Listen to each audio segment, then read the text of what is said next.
Chapter 231. Police officers and civil servants at the grassroots level were actually very tired. Take Siping village for example. It had a total area of more than 100 square kilometers, a permanent population of 5,000 people, and a total of 1,600 households.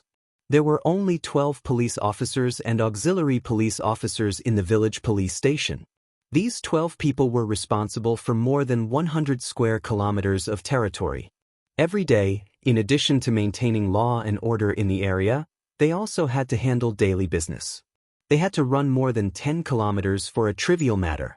The grassroots police force was seriously insufficient, so there was a new organization, the Public Security Alliance Defense Team. In modern terms, it was the support staff.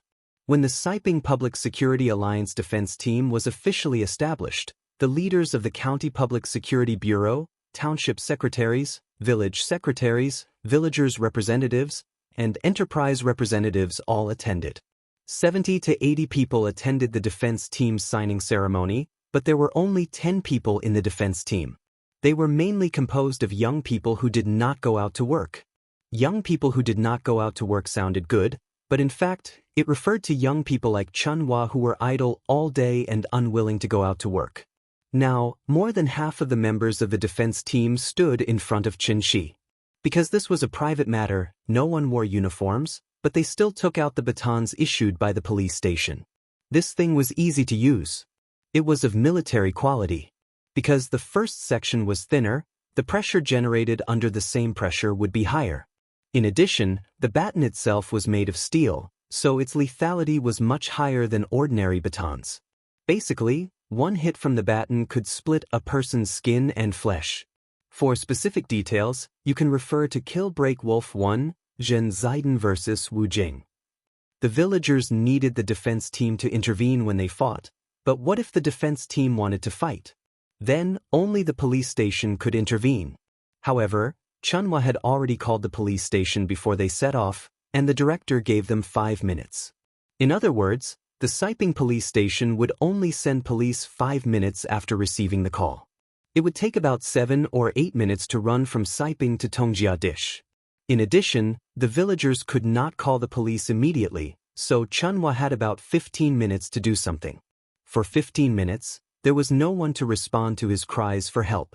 Chunhua had a plaster cast in his right hand and a machete in his left hand. Like a leader, he led more than 30 people in large strides toward Aunt Zhang's old house. As the saying went, a strong dragon could not suppress a snake in its old haunts. This was because in 1999, such a vicious incident had happened in Chu County. A major and battalion commander of the troops stationed at the port was accompanying his pregnant wife back to her hometown, Xiuxian, to recuperate. Unexpectedly, they got into a quarrel at the train station and ended up fighting. That person wasn't a match for the battalion commander. After the battalion commander let him go, he called over 30 people to come back for revenge and severely injured the battalion commander on the spot. Originally, this matter could still be salvaged. However, after the camp commandant was sent to the hospital, these hooligans did not allow the doctors to save him. As a result, the treatment was delayed and the camp commandant died from excessive blood loss. This incident even alarmed the central government at that time. The Chengdu military district was transferred to the Yuezhou military district and then to the troops stationed in the port. Finally, an investigation team was set up to clean up Chu County from beginning to end. Chunhua did not know Qinshi's identity, but even if he knew, he would not care. He only knew one thing, and that was that Siping was his territory. No matter how powerful these outsiders were outside, as long as they were in his territory, even a dragon would have to submit to him. This was because he had the final say in this place. Chunhua carried the machete and swaggered in front of Qinshi. He first sized up Qinshi from head to toe, then raised his nose and said to Qinshi with a playful smile, "Where's your wife? Call her out and have a few drinks with us, and I can pretend that this never happened. How about it? I'm letting you off easy." Hearing this, Qinshi looked at him expressionlessly and then said calmly, "You're still young and don't know anything, so I can give you a chance to turn over a new leaf." Chunhua was stunned. He widened his eyes, then put on a very exaggerated expression and said loudly, What did you say just now? I didn't hear you clearly. Come, say it again. As he spoke, he hooked his machete at Chen Shi, then tilted his head and looked like he was all ears.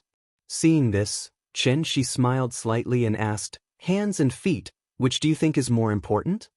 Important my ass. Son of a bitch. Being ignored like this, Chunhua was like a cat whose tail was stepped on. He held the machete and directly slashed at Chen Shi. Even though his right hand was still wrapped in plaster, his knife was still powerful and full of vigor. To be honest, Chunhua also felt a headache when he met such a hothead. He had already put on a show. As long as Chen Shi admitted defeat and was humiliated by him, Chunhua would naturally return home. The hooligan was not brainless. If he really hurt someone, he would have to go to the police station for a few days. Thinking about it, this was not a good deal. Therefore, Spring Child had put on such a big show mainly to scare them. However, what Chunhua did not expect was that Chen Shi did not fall for it at all. This made him a little embarrassed. Since Chen Shi forced him to choose between his face and the police station, he could only choose the former. After all, he still had to survive in this world. If he did not even dare to slash people, how could he work for Li Diaming in the future? Slashing people was actually a very particular thing. One could not slash the aorta, head, or neck. If one wanted to slash, one should slash the hands, feet, and back. Therefore, Chunhua's machete directly slashed at Chen Shi's right arm. The scene of blood splattering everywhere did not appear because after the machete slashed at Chen Shi's arm, it did not even cut his clothes. Chunhua stared at the strange scene in front of him and instinctively wanted to pull out the machete to slash again. However, at this moment, Chen Shi's voice sounded again. I feel that the hands should be more important than the feet. After all, if you don't have the hands, your daily life will be very inconvenient. If you don't have the feet, you can still install artificial limbs and sit in a wheelchair. It won't affect your daily life too much. If that's the case, then I'll help you choose. I choose the feet. When Chen Shi's voice fell, Chunhua had yet to come back to his senses. However, the machete in his hand had unknowingly landed in Chen Shi's hand. Then, Chen Shi took the machete and gently slashed at Chunhua's thigh. The blade drew a cold glint in the air, flashing between Spring Child's legs before disappearing completely. It was as if nothing had happened. Chen Shi patted Chunhua's shoulder and then stuffed the machete back into his hand. At this moment, Chunhua was like a patient with Alzheimer's. He just stared blankly at Chen Shi's movements. When he saw Chen Shi hand the machete to him, he even foolishly took it. I'll give you a chance to be a new person, but you have to remember that you must be a good person in the future because good people will be rewarded. After saying that, Chen Shi directly walked past Chunhua. Just as Chen Shi walked toward the more than 30 young people behind him, Chunhua suddenly came back to his senses. Motherf***, I'm going to kill you. Chunhua twisted his body and raised the machete to slash at Chen Shi's neck. However, because his movements were too fierce, he instantly lost his balance and fell to the ground. While he was falling, Chunhua was horrified to discover that both of his legs had been severed from the roots. Chapter 232. The machete was just an ordinary machete, but the person who used it was not an ordinary person. Chen Shi poured his quintessential essence into the blade, instantly turning this ordinary machete into the legendary dragon-slaying saber that could cut through iron like mud. Because the speed of the attack was so fast, Spring Baby did not even feel anything after his legs were cut off. Chunhua turned around, wanting to slash at Chen Shi again. However, due to the violent shaking, his wound burst open. He completely lost his balance and fell heavily to the ground.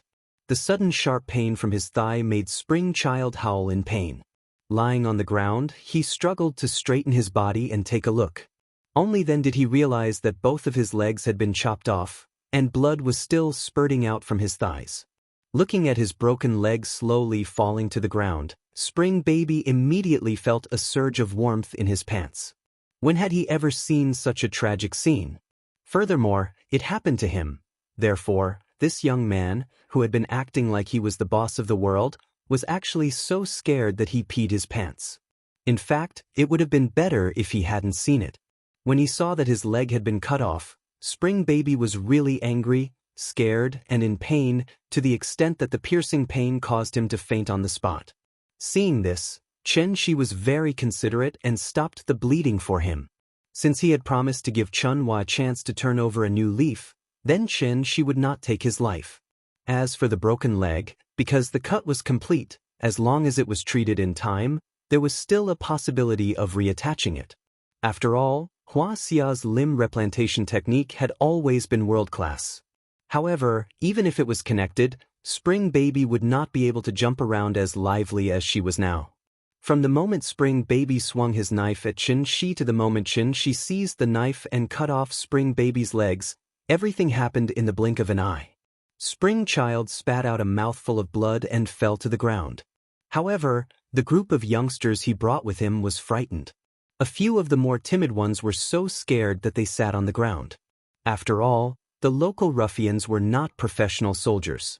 Although they were usually noisy, when they really saw this kind of bloody scene, not many of them could keep their calm. Especially now that they were neither drunk nor intoxicated, they still had at least some rationality, so they felt incomparably scared. How was this a human? He was completely a god of death that appeared out of nowhere. He did not even say a few harsh words and directly cut off Spring Baby's legs. It had nothing to do with them in the first place. They were just friends. Could it be that they really had to take revenge for Spring Baby? What if the other party was blinded by rage and killed them? Therefore, at this moment, they ran as fast as they could. Therefore, a very funny scene suddenly appeared in the vast field. Chen Shi slowly walked along the small road in the countryside. The 30 or so people holding the weapons were scared to the point of retreating. It was not until one of the ruffians who was scared out of his wits threw away the stick in his hand that the group of people felt as if they had been splashed with a bucket of cold water. They shivered and ran toward the 108 National Highway. Seeing this, Chen Shi suddenly waved his arm, and a strong wind suddenly blew them all to the ground. Since he was here, he had to leave something for them. For example, a deep memory? When the Siping police station received the news and rushed to the scene, it was already 15 minutes later. The leader was the deputy director of the Siping police station, who was also Spring Baby's second uncle. Everything was going according to plan. Spring Baby first severely injured the person, then left 2 of his brothers to take the blame and let them arrest him. This way, he could give an explanation to the people and also let him get credit for nothing. The plan was perfect. However, when they arrived at Tong Family Ditch, they were completely stunned by the scene in front of them. More than 30 people were lying on the edge of the field and crying. The way he cried for his father and mother was truly heart-wrenching and tearful. On the mud path next to them, a man was sitting on a small bench and starting a fire to roast something. Spring Baby's second uncle was indeed an experienced man. When he saw that the situation was not right, he immediately took out the gun at his waist. The Siping police station only had 2 pistols, one for the director and the deputy director. They could only wear them when they were on duty. This thing was usually just a decoration. No one thought that it would come in handy one day. Spring Baby's second uncle held the pistol and carefully walked toward the young man with 3 policemen. When they were close to the young man, the deputy director suddenly found Spring Baby lying on the ground, and it was unknown whether he was alive or dead. "Spring Baby! What happened to you?" The deputy director shouted at Spring Baby, but Spring Baby was lying on the ground motionless. After taking a closer look, he realized that Spring Baby's legs had been cut off, and the nearby soil was completely dyed red with blood. This was terrible. The matter was serious. Therefore, he immediately pointed his gun at the young man and shouted, "Hands on your head and squat down. Otherwise, I will shoot." The young man was pointed at by the black muzzle, but he acted as if he did not hear it at all. After slowly flipping the potatoes in the fire with a branch, he turned his head and looked at the mountain behind the deputy director. Then he smiled thoughtfully and said, "Don't worry, there is still 1 minute." The deputy director was old, and it was the first time he had encountered such a situation, so he could not help but feel a little nervous. After signaling the policeman beside him to go forward and take the young man down, he held the pistol and pointed it at the young man motionlessly, afraid that he would attack the police. One person taking down more than 30 people, it was scary just thinking about it. Just as the three policemen carefully approached the young man, a buzzing sound suddenly came from the mountain behind them. The deputy director looked back and saw 3 armed helicopters flying towards them at high speed. The deputy director of the village police station was also an official. He had seen big and small scenes, but it was the first time he saw armed helicopters so close to him, so he was stunned on the spot. Even armed helicopters were here. Was there a war? After the 3 armed helicopters flew over the field, they floated in the air one by one. Then, the hatch opened and 3 gliding ropes were thrown out. Then, 3 teams of fully armed soldiers slid down the gliding ropes from the helicopters. As soon as they landed, the soldiers held their rifles and surrounded the 3 police officers who were dumbfounded. "Don't move. Put your hands on your head and squat down." The deputy director looked at the soldiers with his mouth agape. When he saw that they were pointing their guns at him, he immediately said nervously, "I am a policeman, I am on the same side." However, what he got in response was a standard military action. "Shut up. Put your hands on your head and squat down." She sat on a small bench and flipped the potatoes. After seeing the scene, he could not help but praise. The people from the local police station had just arrived, and the people from Rain City's military division had already arrived. It had to be said that Hua Xia's military was really efficient. The straight-line distance between Rain City and Xing County was more than 80 kilometers. How long had it been since Rain City's military division received the news and sent a team over? It was indeed worthy of praise. After the 3 teams of soldiers descended from the sky and took control of the situation, one of the soldiers strode in front of Qin Shi. After saluting Qin Shi, the soldier said loudly, "Reporting to the chief, the enemy is under our control, please give your orders." The deputy director hugged his head and squatted on the ground. The moment he heard this, he almost vomited blood. Chapter 233. The old house was very lively now. There were 7 adults and 2 children. Li Taidan and Xue Shujian were guests after all, so Aunt Zhang had been warmly telling them to eat more. However, this made the 2 northerners feel extremely awkward, and they were restless all the time. They had been in the army for a long time, so they were indeed not used to this unique taste of life. Therefore, after a quick dinner, the 2 of them ran to the courtyard as if they were escaping. Then each of them guarded one side, standing there like javelins. The little girl held a spoon and glanced at their backs. Then she asked in confusion, "Daddy, Uncle's stomach is so big. Why does he eat less than me?" These childish words immediately amused everyone present and made them burst out laughing. The guards had their responsibilities. Iron Ball Li and Xue Shujian had a mission. They didn't come here for a vacation, so they didn't need Qin Shi's instructions. They took the initiative to fulfill their responsibilities. Guarding was also one of the missions. There were 4 rooms in the old house, and they were just right to be occupied when the 2 of them arrived. When they were sleeping at night, Aunt Zhang was worried that the 2 men would feel uncomfortable squeezing into a 1.5-meter wide bed, so she wanted to change rooms with them. However, the 2 of them righteously refused. Although the bed was only 1.5-meter wide, it was very comfortable with Aunt Zhang's mattress. Lying on it was even more comfortable than lying on their bed in the military camp. Moreover, the 2 of them would not rest at the same time. This was because they had already divided the night duty. Li Taidan would be on duty for the first half of the night, and Xue Shujian would be on duty for the second half. They really did not relax for even a moment. As for whether Qin Shi needed protection or not, that was not a question they needed to consider. The next morning, Aunt Zhang discussed with Qin Shi that it was time to return to Chengdu. The conflict with the local hooligans was one of the reasons, but the main reason was that Xie Pinglin and Kai Shuqin were going to work in 2 days. After all, the Spring Festival had already passed, and the couple's work was considered to have started relatively late. It was time to prepare to start their lives again. The little girl's experience in the countryside was quite pleasant, but when she heard her grandmother say that they were going back to Chengdu, she immediately jumped up in excitement. Looking at her posture, it seemed that she did not want to stay here for a moment longer. Children were more interested in the big city with its colorful scenery. Seeing this, Chen Shi called the driver and asked him to drive from the county to pick everyone up. However, when they were about to leave, a small incident occurred. Because the GL8 could only seat 7 people, but now Chen Shi's family, including Li Taidan and Xue Shuzhen, had a total of 9 people. Therefore, Li Taidan insisted that the driver get off the car, and he sat in the driver's seat. The driver couldn't dissuade him. In the end, he could only obediently rent a van with Xue Shuzhen. They didn't speak along the way. By the time they returned to Chengdu, it was already 2 in the afternoon. The atmosphere of the Spring Festival had completely disappeared. Chengdu, a first-tier city of the new generation, had also returned to the bustling scene of the past. After the family carried the local specialties they brought back home, they discussed going to Jinli for a stroll. Jinli was just opposite. The little fellow had been here twice but had not been able to go in to play due to various reasons.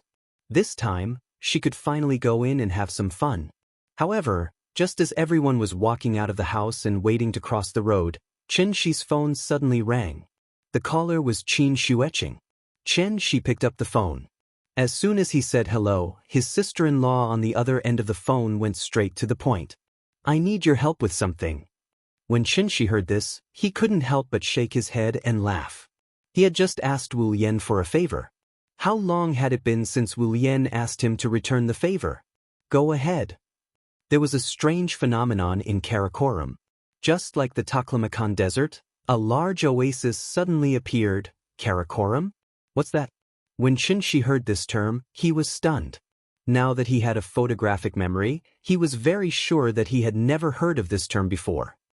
At the border, next to the Himalayas. Later, Qin Xueqing told Chen Shi the details of the matter. There was no need to introduce the Himalayas because Mount Everest stood there. The Karakoram was next to the Himalayas. This mountain range was also the place with the highest concentration of glaciers in the world, so it was known as the most dangerous place in the world. And the little-known second highest mountain in the world, Chogori Peak, was actually here. Chogori Peak was 8,611 meters above sea level, only more than 200 meters lower than Mount Everest, but its limelight was completely overshadowed by Mount Everest. In fact, in terms of difficulty, Chogori Peak was the most difficult mountain in the world to climb. It was also the only independent mountain that had not been successfully climbed in winter so far. A simple description, but behind it were the bodies of countless climbers left on Chogori Peak. Why had no one ever succeeded in winter climbing here? A big reason was that the Himalayas itself were easier to climb than the Karakoram. In fact, the altitude of the two mountains was not much different, but it was not until 1954 that someone successfully stepped into and returned from the Karakoram for the first time. The terrain here was steep, and most of the peaks were sharp and steep in shape. There were snowy peaks and huge glaciers everywhere. Not to mention climbing Chogori Peak, as long as one stepped into the Karakoram, the mortality rate was as high as 30% at an altitude of more than 5,000 meters. Was this not enough to make people feel intimidated? It was not famous, but the mortality rate was extremely high. Over time, Chogori Peak and the Karakoram were naturally not known by ordinary people. Why did Wu Lian want to ask Chen Shi for help? It was because that place was not a place where humans could survive at all. The desert becoming an oasis itself was ridiculous enough, but now, even the snowy mountains that had not melted for thousands of years suddenly had a large oasis. This kind of special event that did not conform to the laws of nature naturally attracted the attention of the world. Just like aliens invading Earth, if a few aliens were caught, maybe they could get some benefits from it? Therefore, after Wu Lian received the news, she had already begun to prepare and was bound to go to the area to investigate. Although his sister-in-law did not say it clearly, after Chen Shi thought about it, he immediately figured out the key. So he directly pointed out the real reason why Wu Lian asked him to help. In other words, now that place has become the focus of the world. If I go, it is very likely that I will meet people from other countries there? It should be, but their speed should not be as fast as ours. After listening, Chen Shi stood on the side of the road and carefully thought about it. Chapter 234. The whole family was prepared to wait for Chen Shi to finish his call before crossing the road. On the other end of the phone, Qin Wanqing didn't rush him. She didn't have to think for long before he came to a decision and replied, "Not going." It was a very simple word, and it didn't even explain the reason. Qin Shueqing didn't seem to have any intention of persuading him, so when she heard Qi's answer, she calmly replied, "Okay." After that, her sister-in-law hung up the phone. She was decisive and didn't hesitate. This was her usual style. Today was Tuesday. Although Jinli wasn't as full as it was during the Spring Festival, it was still bustling with people. Jinli was right next to the Wuho Temple, but the Wuho Temple charged entrance fees while Jinli didn't. The little girl stood by the roadside and looked around. She had no interest in the marquee shrine, which was full of culture and culture. Thus, the whole family walked into the brocade with smiles on their faces as she called out to them. In fact, Jinli wasn't a building from ancient times. It was a group of buildings built in the later period. The style leaned towards the end of the Ming dynasty and the beginning of the Qing dynasty. It was mainly for business and was only 550 meters long. After staying in Hohai for a long time, the little fellow seemed to have developed a certain immunity to this kind of old building. Thus, after walking around for a while, she pouted. She wasn't interested in the tea houses or shops at all. It wasn't until she saw a candy stand that the little fellow's big round eyes finally lit up. Candy blowing and candy drawing originated from the same source. Nowadays, people were particular about hygiene. They would take a few bites of candy drawings, but candy figurines were basically just for fun. When they lost interest, they would throw them away. Children didn't understand so much. After clamoring for Qin to buy one for her, the little fellow happily took the candy figurine in her hands and licked it. Because the candy-blowing figurine was directly blown up by the master of the candy figurine, naturally saliva would come out when blowing. Thus, Aunt Zhang had the same thought as most people. She felt that it was very unhygienic and immediately stopped the little fellow's actions, warning her not to eat anymore. The little guy was brought up by Auntie Zhang, so Auntie Zhang's words were naturally very effective. Hence, the little guy could only pout and look at the sugar figurine in his hand with an aggrieved expression. Seeing this, Qin did not expose Aunt Zhang. Instead, he went to the ice cream shop next door and bought an ice cream cone for the little girl. Then, he used the ice cream cone to exchange for the little girl's ice cream. There were only a few places to play in Chengdu. Compared to Shangjing, it was a little shabby. After strolling around Jinli, they could still go to the narrow alleys to take a look. The slight difference between Broad and Narrow Alley and Jinli Alley was that Broad and Narrow Alley was renovated from an old street. Therefore, Broad and Narrow Alley's cultural heritage was much stronger than that of Jinli Alley. Although it was also a commercial street, people could feel the unique cultural heritage of the old Chengdu city. It would take them at most an hour to finish their stroll in Jinli, so Qin suggested that they go to Broad and Narrow Alley again, but the little fellow decisively rejected his suggestion. This kind of aimless wandering really didn't appeal to the child, so she clamored to go home and watch TV. After all, Aunt Zhang was old. After strolling around Jinli, she was obviously a little tired. If they went to Broad and Narrow Alley again, the old woman would probably have to wait outside. Therefore, Qin had to agree to the little fellow's request to go home and watch TV. Just as the family was about to go home, Qin Ruing's phone suddenly rang. The couple's social circle was extremely narrow, so the moment her phone rang, Qin could not help but turn his head to look at Qin Ruing. "Hello? Second aunt? Ying, what have you been doing recently?" "Visiting Aunt Zhang in Chengdu." "Oh, how is it? Is Chengdu fun?" "It's okay." Qin Ruing looked at Qin thoughtfully while talking on the phone. Seeing this, Qin could not help but shake his head. The caller was Wang Chuanju. Seeing that her sister-in-law did not manage to persuade her cheap brother-in-law, Wang Chuanju suddenly could not sit still. Sure enough, after chatting with Qin Ruing for a while, Wang Chuanju asked tentatively, "You two don't have any plans recently, right? I want to ask Qin for a favor. Do you think it's okay?" Hearing this, Qin Ruing smiled and said directly, "Second aunt, I can't make this decision. You can ask him directly." Oh, okay. Qin Ruing's answer was obviously a little out of Wang Chuanju's expectations, so she could only laugh twice awkwardly. After all, She was not that familiar with Qin Shi, so she thought of asking Qin Ruoying to ask Qin Shi for help. She did not expect Qin Ruoying to directly kick the ball back to her. From this, it could be seen that Wang Chuanju still knew too little about this niece. Falling flowers have no words. People are as indifferent as chrysanthemums. The beauty of a book is readable. What was the most important thing for a husband and wife to get along? It was mutual respect. Qin Ruoying handed the phone to Qin Shi. After Qin Shi took the phone, he couldn't help but reach out and hold Qin Ruoying's hand. The couple looked at each other tacitly.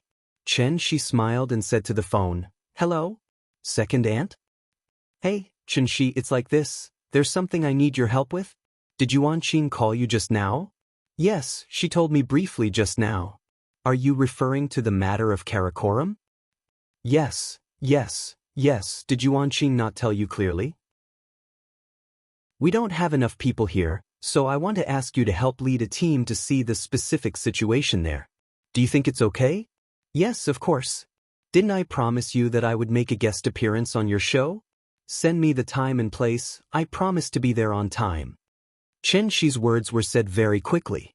It seemed that he did not even need to think about it and directly agreed. After hearing his words, Wang Chuanju on the other end of the phone went silent. She now understood that Qin Shi was waiting for her here. After the Chuanhua incident, why did Wu Lian have such a big reaction? It was because Wang Chuanju wanted to completely pull Qin Shi into the Wu Lian through the exchange of favors. After all, favors were not easy to repay. But she obviously underestimated Qin Shi's determination to distance himself from Wu Lian. Qin Shi always remembered the promise he made to Wang Chuanju. He could help, but only once. The reason why he decisively said no to his sister-in-law was because he knew that Wang Chuanju would definitely not be able to resist calling him personally to ask for help. Since that was the case, then he would use his previous promise here. Life was life, work was work. Although Qin Shi admired Wang Chuanju's spirit of serving the country wholeheartedly, if he also became like this, it would obviously go against his original intention. After all, compared to his career, Qin Shi loved his family more. If he had that much time, he might as well accompany the little one to watch cartoons. Wang Chuanju was silent for a long time. After Qin Shi said hello, her slightly disappointed voice came from the other end of the phone. "Ha, then I'll really trouble you this time. You know the latitude and longitude, right? I'll send the coordinates to your phone later. When can we leave?" Chapter 235. The Earth would not stop spinning without anyone. The reason why Wang Chuanju wanted to ask Qin Shi for help was only because Qin Shi once captured a celestial being alive. Sun Wen was now tortured by heart-devouring ants all day long, and the amazing destructive power he displayed during his madness also gave Wu Lian the most intuitive evaluation of Qin Shi's combat power. The West also had existences similar to warriors or necromancers, but they did not have so many complicated divisions. In the West, the strength of the strong was generally expressed in letters, from F to A, and a separate S-class. The so-called S-class was actually equivalent to Hua Xia's celestial being realm. S-class was already powerful enough, but there was a special level above S-class, EX-class. X, extreme, meant the limit. Wu Lian's evaluation of Sun Wen was S+, so Qin Shi, who could capture Sun Wen alive, was naturally the legendary EX-class. EX-class, the strongest in the celestial being realm, was also the strongest in the entire human race. He was worthy of being the uncrowned king. Qin Shi put on a posture of wanting to completely distance himself from Wu Lian. Wang Chuanju was a smart person, so she naturally would not say anything at this time. After all, compared to a verbal promise, the recognition in the heart was actually more important. Not long after Qin Shi hung up the phone, Li Tiedan's phone suddenly rang. When he saw the number on the screen, he gave Xue Shuzhen a look, then walked to the wall. After looking around, he picked up the phone with a serious face. Seeing this, Qin Shi could not help but smile slightly. Looking at this situation, it was estimated that these two northeastern guys would have to go on a long trip with him. It was night. Karakoram Mountains Rivertail Beach Military Base. Among all the civilian airports in Huaxia, the Rice City Aden Airport had the highest altitude, with an altitude of 4,411 meters. Therefore, it became the highest civilian airport in the world. Rice City's Aden Airport was already very high above sea level, but compared to the airport in the Rivertail Beach Military Base, it still paled in comparison. The Hawaii Beach Military Base was located in the middle of the Karakoram Mountains, 5,418 meters above sea level. It was one of the important bases of the Western Border Defense Army of Hwasia.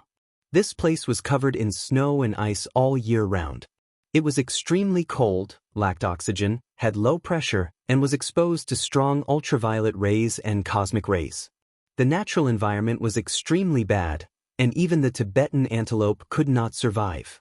If it was daytime, one would find that there were only 3 colors left in this vast world: the white snow, the brown soil, and the blue sky. Not a single tree or blade of grass could be seen here. It was a forbidden zone where not even plants could survive. Tonight, the temperature was as low as -40 degrees Celsius, but the Rivertail Beach Military Base was brightly lit. A military tactical transport aircraft tore through the night sky like a giant dragon. It was not afraid of the whistling wind and snow, and it quickly slid down from a distant mountain peak. The transport aircraft landed on the runway of the military base at the Rivertail Beach. Then, 3 people walked out of the cabin. Lee Tai-dan was wrapped in a thick military cotton-padded jacket. Although he was already mentally prepared and had put on a portable oxygen respirator, the moment he stepped out of the cabin, Lee Tai-dan's vision suddenly blurred, and his feet immediately staggered. What did it mean to be 5,000 meters above sea level? The atmospheric pressure and oxygen content were less than half of the standard value. Even if he walked barehanded, it was equivalent to carrying 35 kilograms of weight. The aircraft had pressurization and oxygen supply devices. When cruising, the air pressure in the cabin was equivalent to about 2,500 meters above sea level. Therefore, even if he flew at an altitude of 10,000 meters, it would not affect the human body. The so-called altitude sickness was mainly caused by the sudden drop in the external air pressure, causing the pressure in the human body to increase continuously. It was like suddenly having a balloon that was constantly inflating in the body. The balloon expanded and pressed on the brain nerves and internal organs, causing all kinds of discomfort. Therefore, even if Lee Tai-dan was wearing an oxygen respirator, he still had difficulty breathing at this moment, and his legs felt weak. Chen-shi stood behind them. After seeing their uncomfortable appearance, he quietly released a trace of true spirit, thus slightly alleviating the discomfort of the two. A group of soldiers stood under the gangway. After seeing them walk out of the cabin, the soldiers saluted in unison. Seeing this, Chen-shi also saluted back to them, then patted Lee Tai-dan and Shue Shu-jen, indicating them to walk faster. The terrain of the Karakoram Mountains was dangerous, and it was a place that must be fought for. Therefore, no matter how bad the environment was, there was always a border defense army stationed here. To be honest, being stationed in this place was no different from being stationed at the gate of hell. The soldiers were completely protecting the country and guarding the border with their lives. The Rivertail Beach military base was not big. It was not even as big as the fake military base in the Golden Triangle. As far as the eye could see, there was only an airport runway and 3 houses. The 3 houses looked ordinary, but the interior was full of new polystyrene insulation materials. The ground was covered with marble tiles, the windows were double-layered vacuum insulation glass, and the radiators that could be seen everywhere constantly emitted bursts of heat, keeping the indoor temperature around 20 degrees Celsius. After all, the war between Hwasia and India had been over for more than 50 years. With the growing strength of Hwasia, the living conditions of the soldiers should naturally get better and better. The soldier led Chen-shi and his group to a room similar to a conference room. There seemed to be a meeting inside. The soldier knocked on the door, and after a "please come in" came from inside, the soldier gestured to Chen-shi. Seeing this, Chen-shi did not hesitate and directly pushed the door and walked in. The conference room was very lively. With a cursory glance, there were at least 20 people sitting inside. And just as Chen-shi pushed the door open, everyone in the room cast their eyes on him. Although Lee Tai-dan and Shue Shu did not have much experience in society, This did not mean that they did not know the ways of the world. Almost at the same time, both of them found that the atmosphere in the conference room seemed to be a bit strange, so they slowed down a little and subconsciously pulled away from Chen Shi. Because he did not want to appear too different, Chen Shi wore a military coat today for the first time. He calmly adjusted his coat and found that no one in the conference room seemed to want to talk, so he slowly scanned the people in the room and smiled. "Hello everyone, do I need to introduce myself?" Hearing this, the people in the conference room were like puppets that were touched by a mechanism and instantly stood up in unison. Those in military uniforms saluted him, and those without military uniforms bowed slightly. Everyone saluted him at the same time and greeted him, "Mr. Chen, hello." Chapter 236. Chen Shi was specially invited by Wang Chuanju to lead the team. Naturally, Wu Lian would forward his information to the military base at Hue Beach in advance. Although he did not have an official position, Wu Lian's evaluation of him at the level of EX was enough to make him respectable. That was why Chen Shi received such a grand welcome when he entered the room. "Hello everyone, I'm Chen Shi." Chen Shi smiled and nodded to everyone present. There were more than 20 people in the conference room. Only 1/3 of them were in military uniforms, and the rest were in casual clothes. Chen Shi looked around discreetly and found that the weakest among these people was at the transforming strength stage. He suddenly understood. At the front row of the conference table, there were 2 middle-aged men wearing glasses. At first glance, one could tell that they were the kind of high-class talents who were involved in scientific research. Chen Shi walked into the conference room with Li Taidan and Xue Shujian. At this time, the man in military uniform standing at the main seat nodded to Chen Shi. Then he smiled and said to everyone present, "Since Mr. Chen is here, I'll explain it from the beginning. Is everyone okay with that?"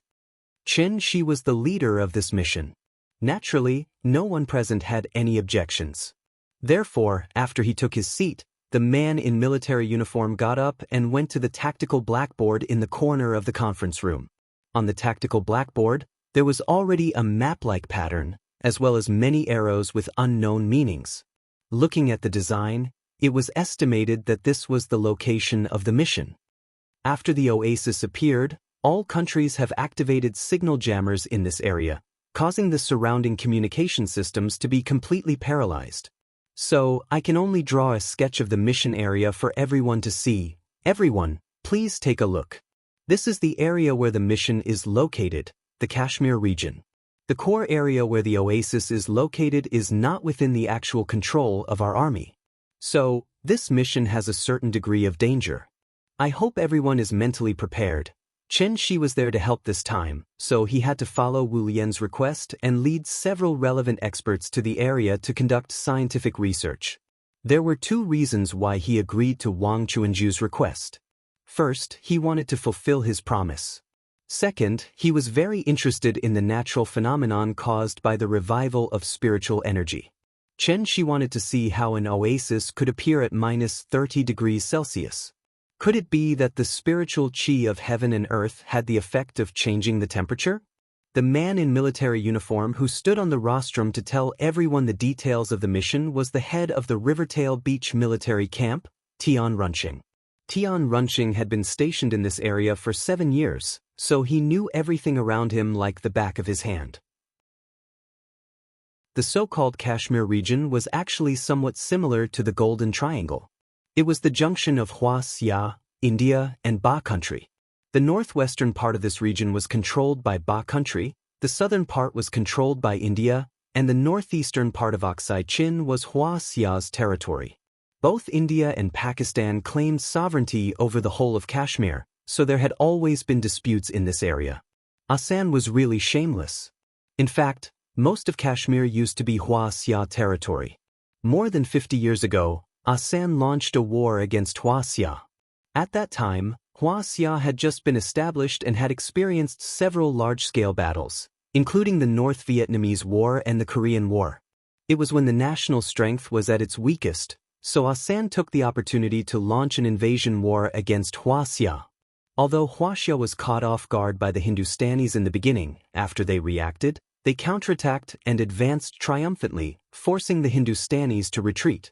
Their advance troops were 212 kilometers deep into the hinterland of India, almost reaching the capital of the Hindustanis, New Delhi. In this battle, 4,885 Asan people died and 3,968 were captured.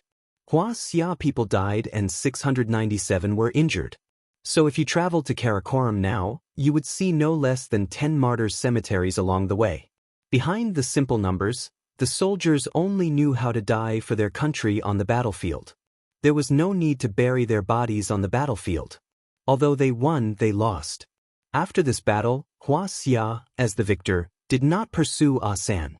Instead, they took the initiative to stop the war and return the prisoners and weapons to Asan. They also retreated 20 kilometers from the original control line to Aksai Chin behind the Karakoram Mountains. These 20 kilometers were the current northern part of Kashmir. The oasis appeared at the intersection of the three countries' territories, the core area of Kashmir, the Siachen Glacier. The Siachen Glacier was located in the southern part of the Karakoram Mountains, with an average elevation of more than 6,000 meters. Even in summer, it was a world of ice and snow. The temperature was -20 degrees during the day and -50 degrees at night. The environment was extremely bad and not suitable for any creatures to survive. Since ancient times, it had been an uninhabited area. Although the environment was bad, it was a military important place like Shanhai Pass. To the north, one could overlook Hua Xia, and to the west, one could nibble away at Ba country. Therefore, Asan attached great importance to this place and sent heavy troops to guard it all year round. Once Hua Xia or Ba country relaxed, Asan would immediately send troops to nibble away. If they could occupy an inch, they would occupy an inch. They were like a wild dog that liked to snatch food everywhere. It was really disgusting. After Hua Xia retreated to the northern part of the Karakoram Mountains, India and Ba country often fought in this area. Therefore, this place became the battlefield with the highest elevation and the worst natural conditions in the world. Tian Runcheng pointed to the tactical blackboard and introduced all the questions related to the mission. Chen Shi realized that he had taken over a big burden from Wang Chuanju. This was not the first time an oasis had appeared, but it had always appeared within the borders of various countries. For example, Taklamakan was in the hinterland of Hua Xia. Wu Lian could investigate it at any time. But this time was different. Although the Siachen Glacier was controlled by Asan, it was not recognized by Hua Xia, Ba country, or even other countries in the world. Therefore, this was a territory without sovereignty. Any resources produced in this place naturally had a share. Therefore, Wu Lian planned this operation. However, there was a problem.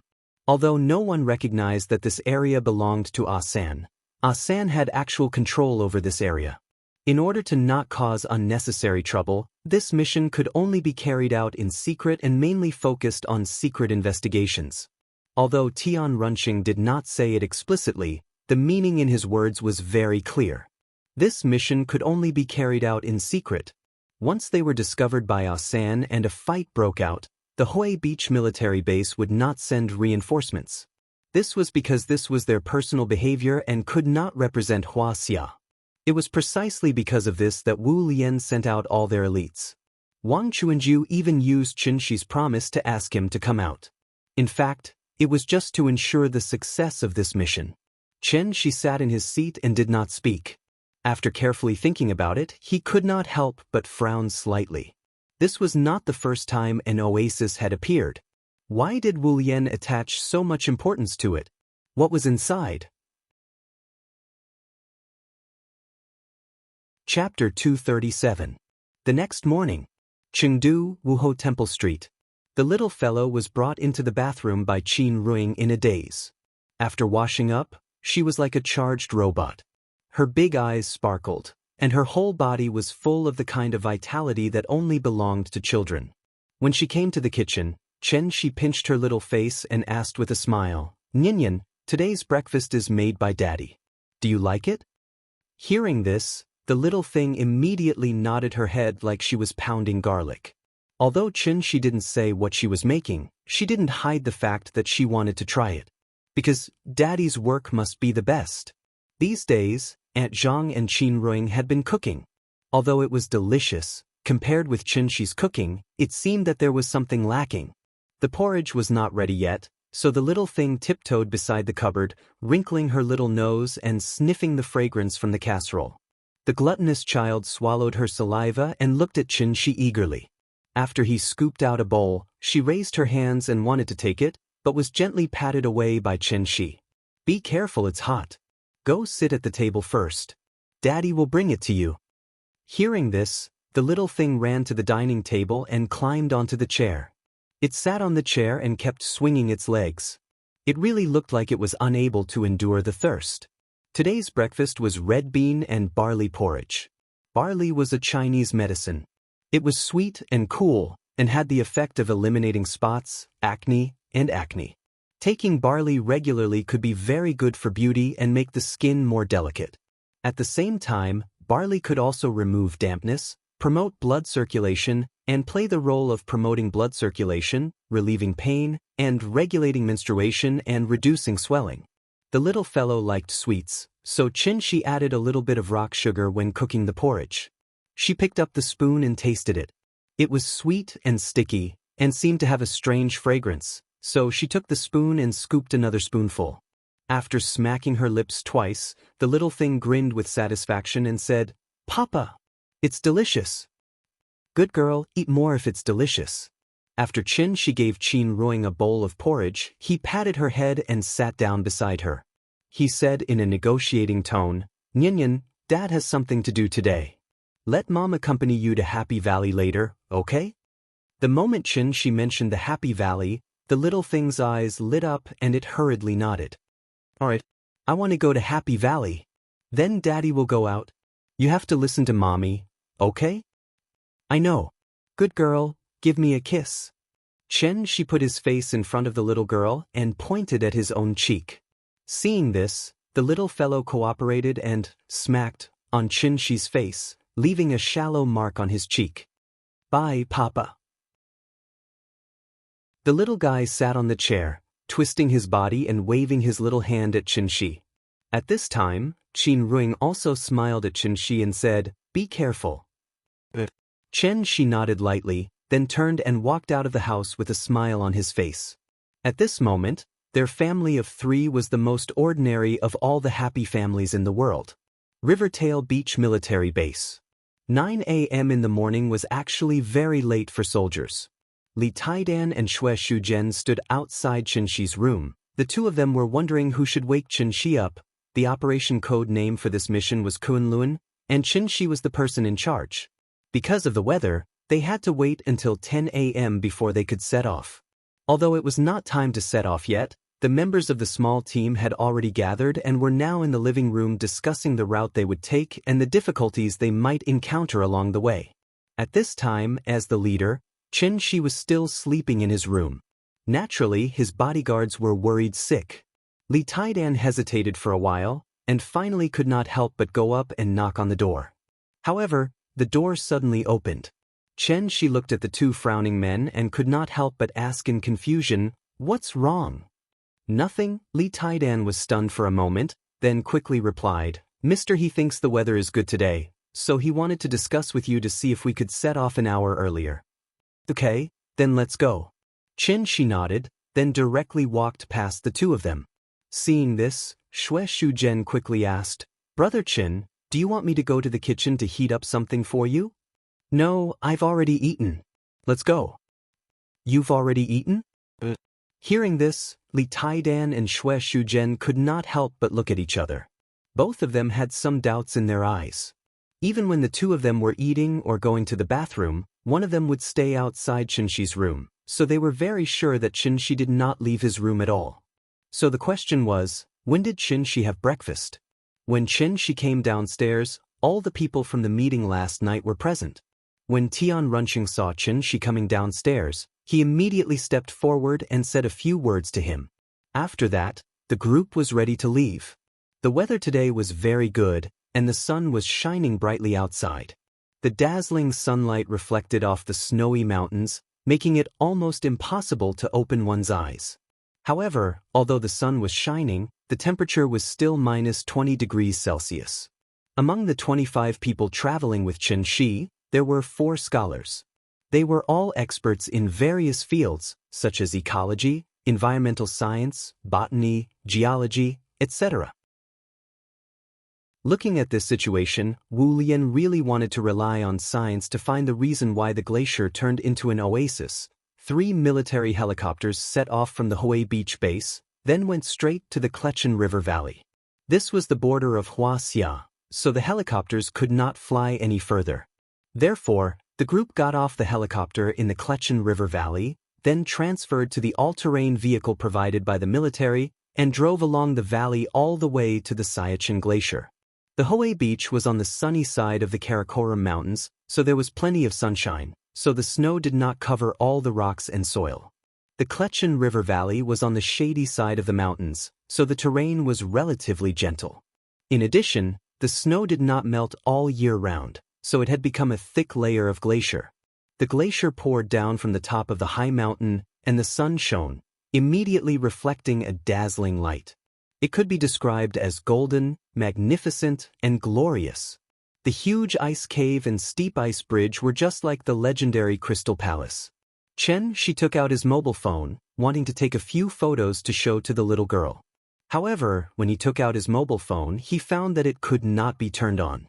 The magnetic field in this place was so strong that digital products such as mobile phones and computers were completely turned into bricks. From the valley to the Siachen Glacier, it was actually more than 40 kilometers away. The all-terrain vehicle moved quickly along the ice of the valley. Less than half an hour later, Chen Shi and the group successfully stepped into the Siachen Glacier. Just as they stepped into the Siachen Glacier, the originally clear sky was suddenly covered by a large patch of dark clouds, and the heavens and earth instantly darkened.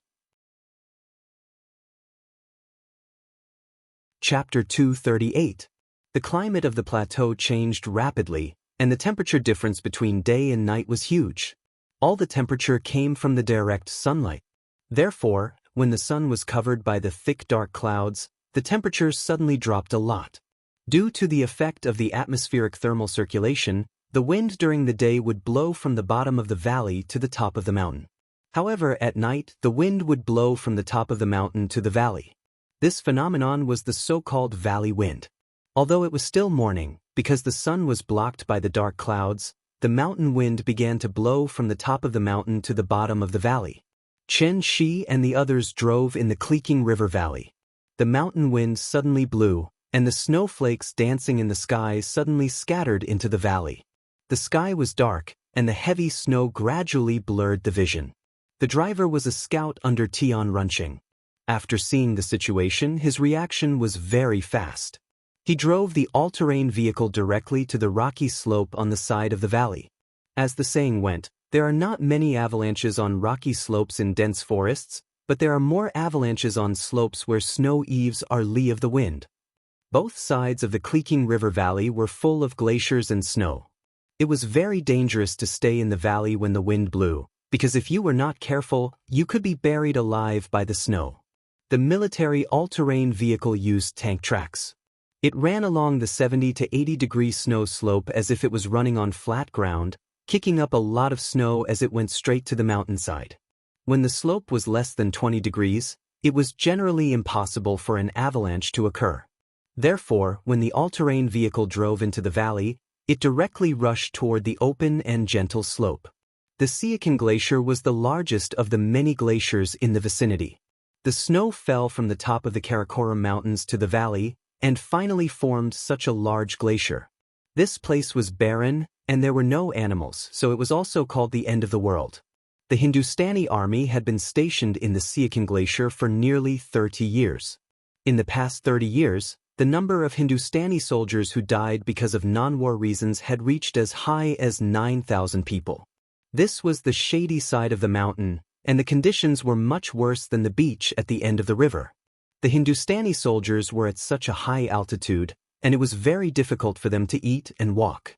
In addition to physical injuries such as amputation and frostbite, they also had to endure prematurely aging, memory loss, impotence, and other conditions caused by environmental factors.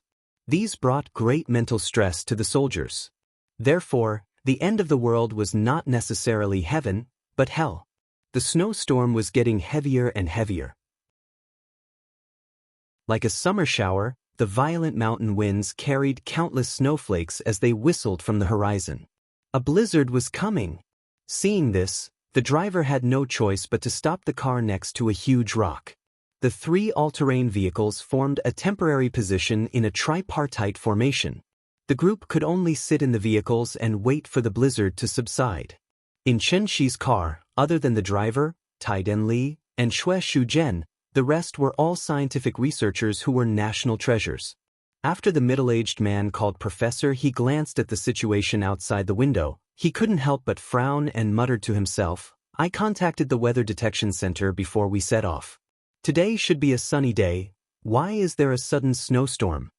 When the scholar next to Professor heard this, he couldn't help but laugh. Is the weather forecast reliable? These words amused the people in the carriage, and they couldn't help but shake their heads and laugh. In fact, with the current technology, the weather forecast was quite accurate. At least within a few hours, the accuracy rate would be as high as 90%. The people in the room were all environmental and climate experts, so this was more like a joke. Just as they were chatting and relaxing, the driver seemed to hear a rumbling sound. However, the wind outside was too loud, so he wondered if he heard wrong. Therefore, he poked his head forward and continued to observe through the front window. The driver looked for a while, but because his vision was completely blocked by the blizzard, he couldn't see anything clearly. Suddenly, Chen Shi, who was sitting in the passenger seat with his eyes closed, opened his eyes. "Sit in the car, don't move." After Chen Shi said this, he opened the car door. The driver was dumbfounded. The car was heated by an engine, so it was very warm inside. However, the temperature outside was already as low as -50 degrees. What did -50 degrees mean? Even peeing would cause a parabola to appear in the air. Chen Shi suddenly walked out of the car in this snowstorm. As a security guard, Iron Li couldn't just sit by and watch. Therefore, he called out, "Brother Chen Shi," loudly and tried to get out of the car to drag him back. However, no matter how hard Iron Li tried, he could not open the car door. After trying to no avail, Iron Li had no choice but to lean against the window anxiously. He kept banging on the window in an attempt to call Chen Shi back. Chen Shi didn't look back. His figure quickly disappeared into the snowstorm. Iron Li could only make a sound that was close to a wail. Actually, the driver didn't hear wrong. There was indeed a rumbling sound outside. It wasn't the sound of the wind, but an avalanche. The motorcade was parked in a relatively gentle location. Normally, there was no way they would be affected by an avalanche. However, for some reason, two nearby mountains experienced an avalanche at the same time. Snow poured down from the top of the mountain like a flood. It was getting bigger and bigger, splashing up countless snowflakes as it pressed down from the top of the mountain. This sudden avalanche was not an ordinary pine snow avalanche. It was the most deadly type of avalanche. The snow had already turned into ice. Huge chunks of ice kept falling down like rolling stones. It was at least a few million tons. Millions of tons of snow rolled down from the top of the mountain faster and faster.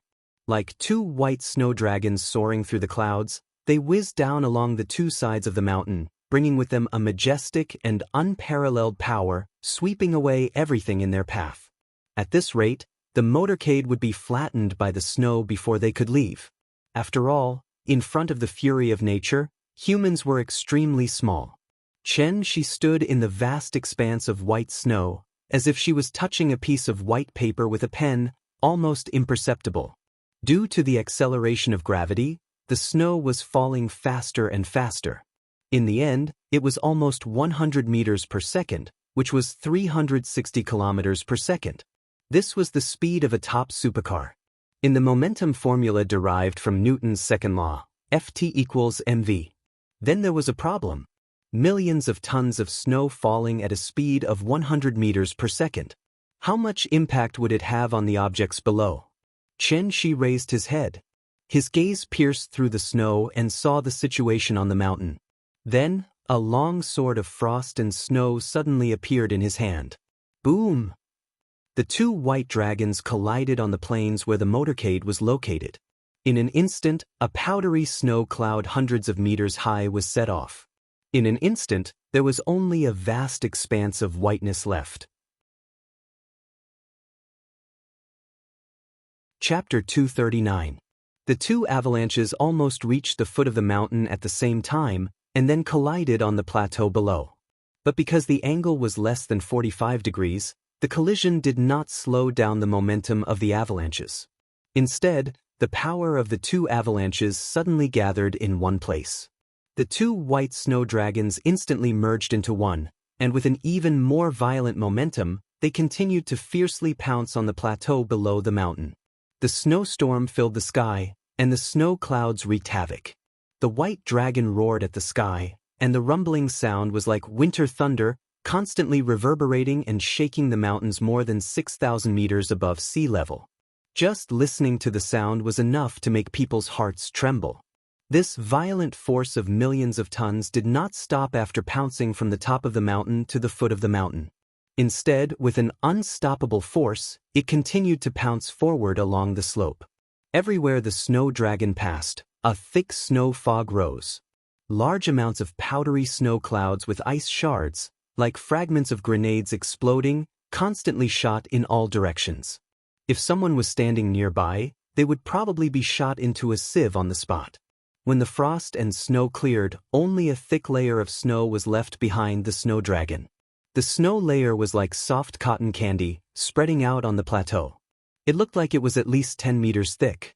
If such a shocking scene was recorded by a camera and uploaded to the internet, it would probably cause a sensation in the world. From the avalanches pouncing to the foot of the mountain, and then to the exhaustion of the power on the plateau, the whole process did not take more than 5 minutes. However, in this short span of 5 minutes, this shocking avalanche destroyed everything within a 10-kilometer radius along its path. After everything calmed down, it was as if there was only a vast expanse of white snow left between heaven and earth. Other than the pure white snow, there was nothing else. And just as the avalanches were wreaking havoc and destroying everything, two figures suddenly appeared on the mountain peak in the distance. It was a man and a woman. The two of them stood on a large rock on the mountain peak, quietly overlooking everything below through the wind and snow. The land of extreme cold, the peak of the snowy mountain.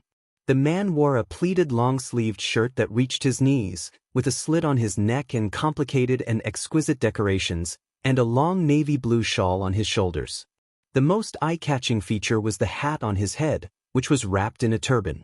Just like Hua Xia's Hanfu, this man was actually wearing a traditional Indian costume, toddy. Men wore toddy, and women naturally wore exquisite and gorgeous saris. This woman was about 30 years old. Time did not leave any traces on her face. Her graceful figure was set off by the silk sari, which made her look even more charming. There was a red dot between her eyebrows, which set off her deep eyes and slightly brown skin. That unique charm that only belonged to the Indian beauty was enough to make any man in this world fall head over heels for her. Like many Indians, the two of them did not wear shoes. Their slightly tanned skin was particularly eye-catching against the snow. However, if one were to look closely, they would discover that they were actually floating on top of the snow, about an inch off the ground. India had a tropical monsoon climate with high temperatures throughout the year. Their attire was nothing special in India. But where was this place? Siachen Glacier. The blizzard was howling, and the temperature was as low as -50 degrees, but they did not seem to feel the cold at all. Obviously, these two were powerhouses from India. When the man saw that the avalanche had completely submerged the place where the convoy was, a trace of disdain flashed in his calm eyes. Then, he turned around and seemed to be ready to leave.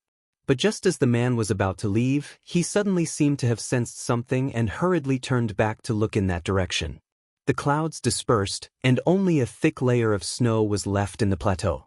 The three all-terrain vehicles were not buried under the snow.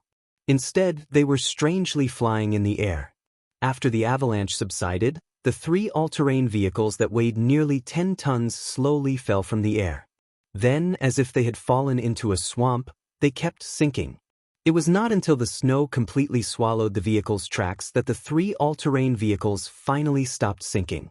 Although the sky was filled with snow, the man could still clearly see this scene. But soon after, the arrogance on his face couldn't help but turn into surprise. Because in addition to the 3 unscathed all-terrain vehicles, he suddenly saw a figure. A silhouette hovered in the air, seemingly holding a weapon in his hand. Looking carefully, he found that the person was slightly raising his head and looking at him in the air.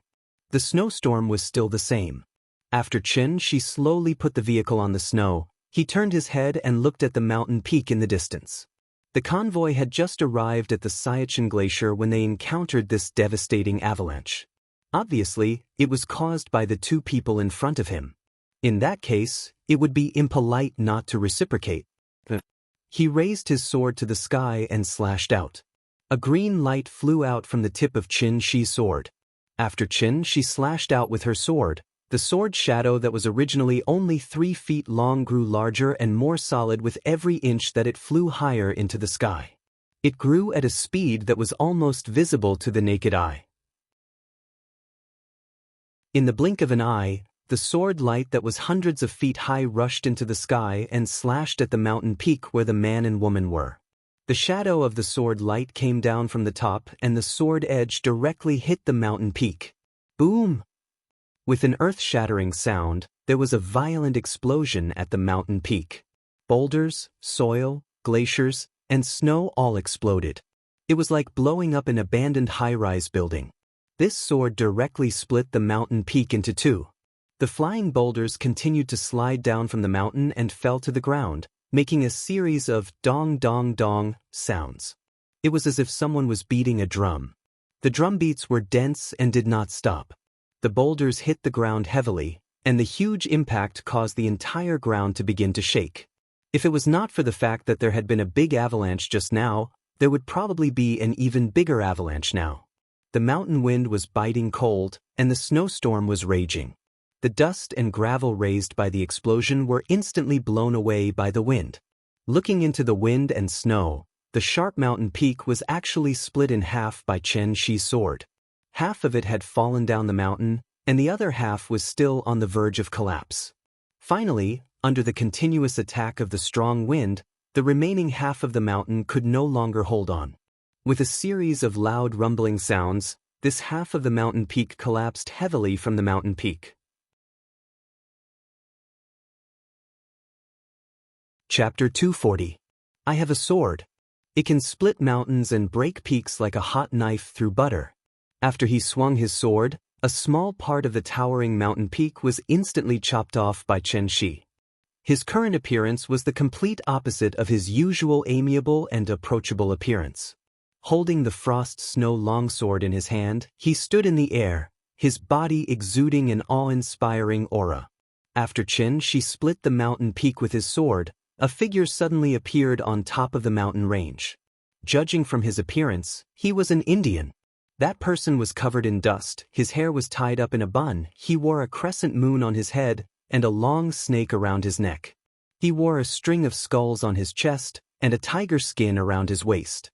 This getup was very strange, but the strangest part was that he actually had 4 arms, and there was a third eye in the middle of his forehead.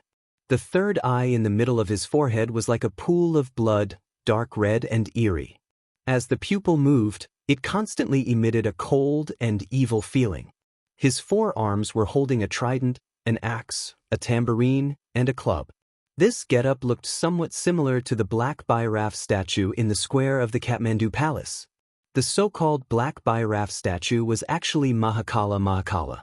Mahakala was one of the 3 main gods of India, Shiva's incarnation, in charge of creation and destruction. So, this figure that suddenly appeared should be the legendary Shiva. Seeing this, Chen-shi could not help but laugh coldly. Originally, his understanding of Indian cultivators was completely blank, but after this figure appeared, Chen-shi instantly found the other party's cultivation core from this figure. Dharma. The great Tao flowed like mercury, and every grain was round. As one of the 4 ancient civilizations, India was not as bad as people thought. On the contrary, many aspects of Hua-Xia civilization were even influenced by Indian culture. Religion was one aspect, but the cultivator behind it was the key. After this figure appeared, it rapidly expanded at a speed visible to the naked eye, and finally reached a height of more than 10 meters. From afar, it was like Buddha had descended, hovering in the sky, quietly looking down at the mountains below. In reality, it was not a physical body, but a phantom. But if one looked closely, they would realize that this phantom was actually similar to a mirage and somewhat like a three-dimensional projection technology, pretending to be mysterious.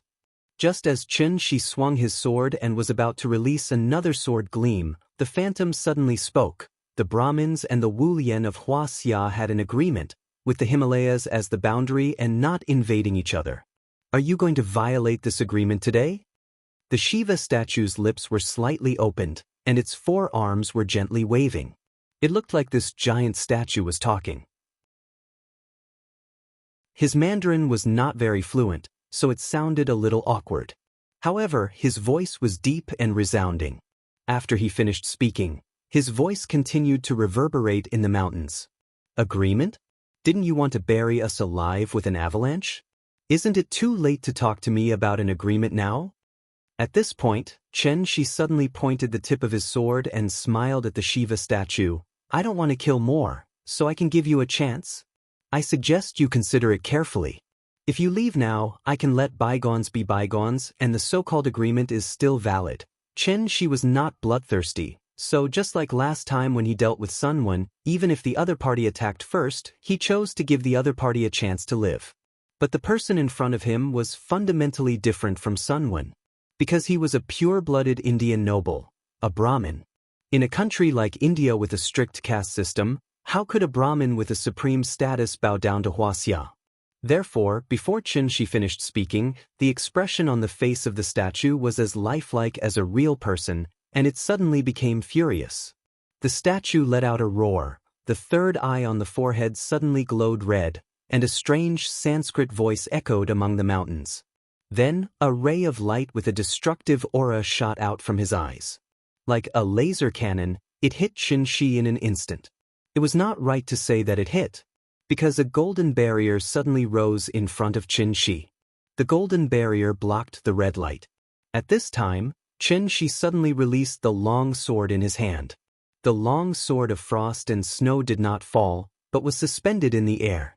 Then, one after another, the long swords of frost and snow continued to condense and take shape behind Chen Shi. He formed a sword with his fingers and pointed in the air. Thousands of long swords of frost and snow immediately raised their sword tips and pointed at the Shiva statue on the top of the mountain. The third move of the moonlight sword technique. 10,000 swords in one. Where your heart goes is where my sword points. The densely packed frost and snow swords converged into a long silver dragon, tearing through the wind and snow. It carried with it a majestic aura that could swallow mountains and rivers as it swept across the sky in a majestic manner. After the 10,000 swords, the whole world was quiet. Only the mountain wind was still whistling. This Indian's cultivation had obviously not reached the level of the divine general. So there was not even an explosion. The frightening Shiva statue was directly torn to pieces by the all swords in one. Why won't you listen to my advice? Chen Shi sighed softly and turned to leave. But at this time, an earth-shattering roar once again rang out from the summit of the mountains. The roar seemed to be full of endless anger and hatred. The voice was extremely loud, like the roar of the surviving species of the untainted land. Just the sound alone had shaken the surrounding mountains and made rocks fall continuously. The power of the roar was so great. Chen Shi looked back in surprise, only to see the statue of Shiva appear on the top of the mountain again. But this time, the statue was not the same as before, but a man and a woman. Although it was a man and a woman, in fact, there was only one person. Just like the conjoined people in Zhang Guorong and Lin Qingxia's version of The Legend of the White-Haired Witch, one side was a man, and the other side was a woman. However, it was slightly different from the movie. In the movie, the two actors were simply connected back to back. The statue in front of him used the same body, and the man and woman were connected from neck to neck. The man's side was the same as before, but the woman's side had two more hands, one holding a mirror, the other holding a water bottle. A two-headed, six-armed, four-legged monster appeared in front of Qin Shi. Shiva had many kinds of Dharma appearances. The statue just now was the angry one, and this statue was the extremely rare main half of a woman, which was half of a man and half of a woman. Seeing this, even Qin Shi, who was used to seeing storms, could not help but frown and complain.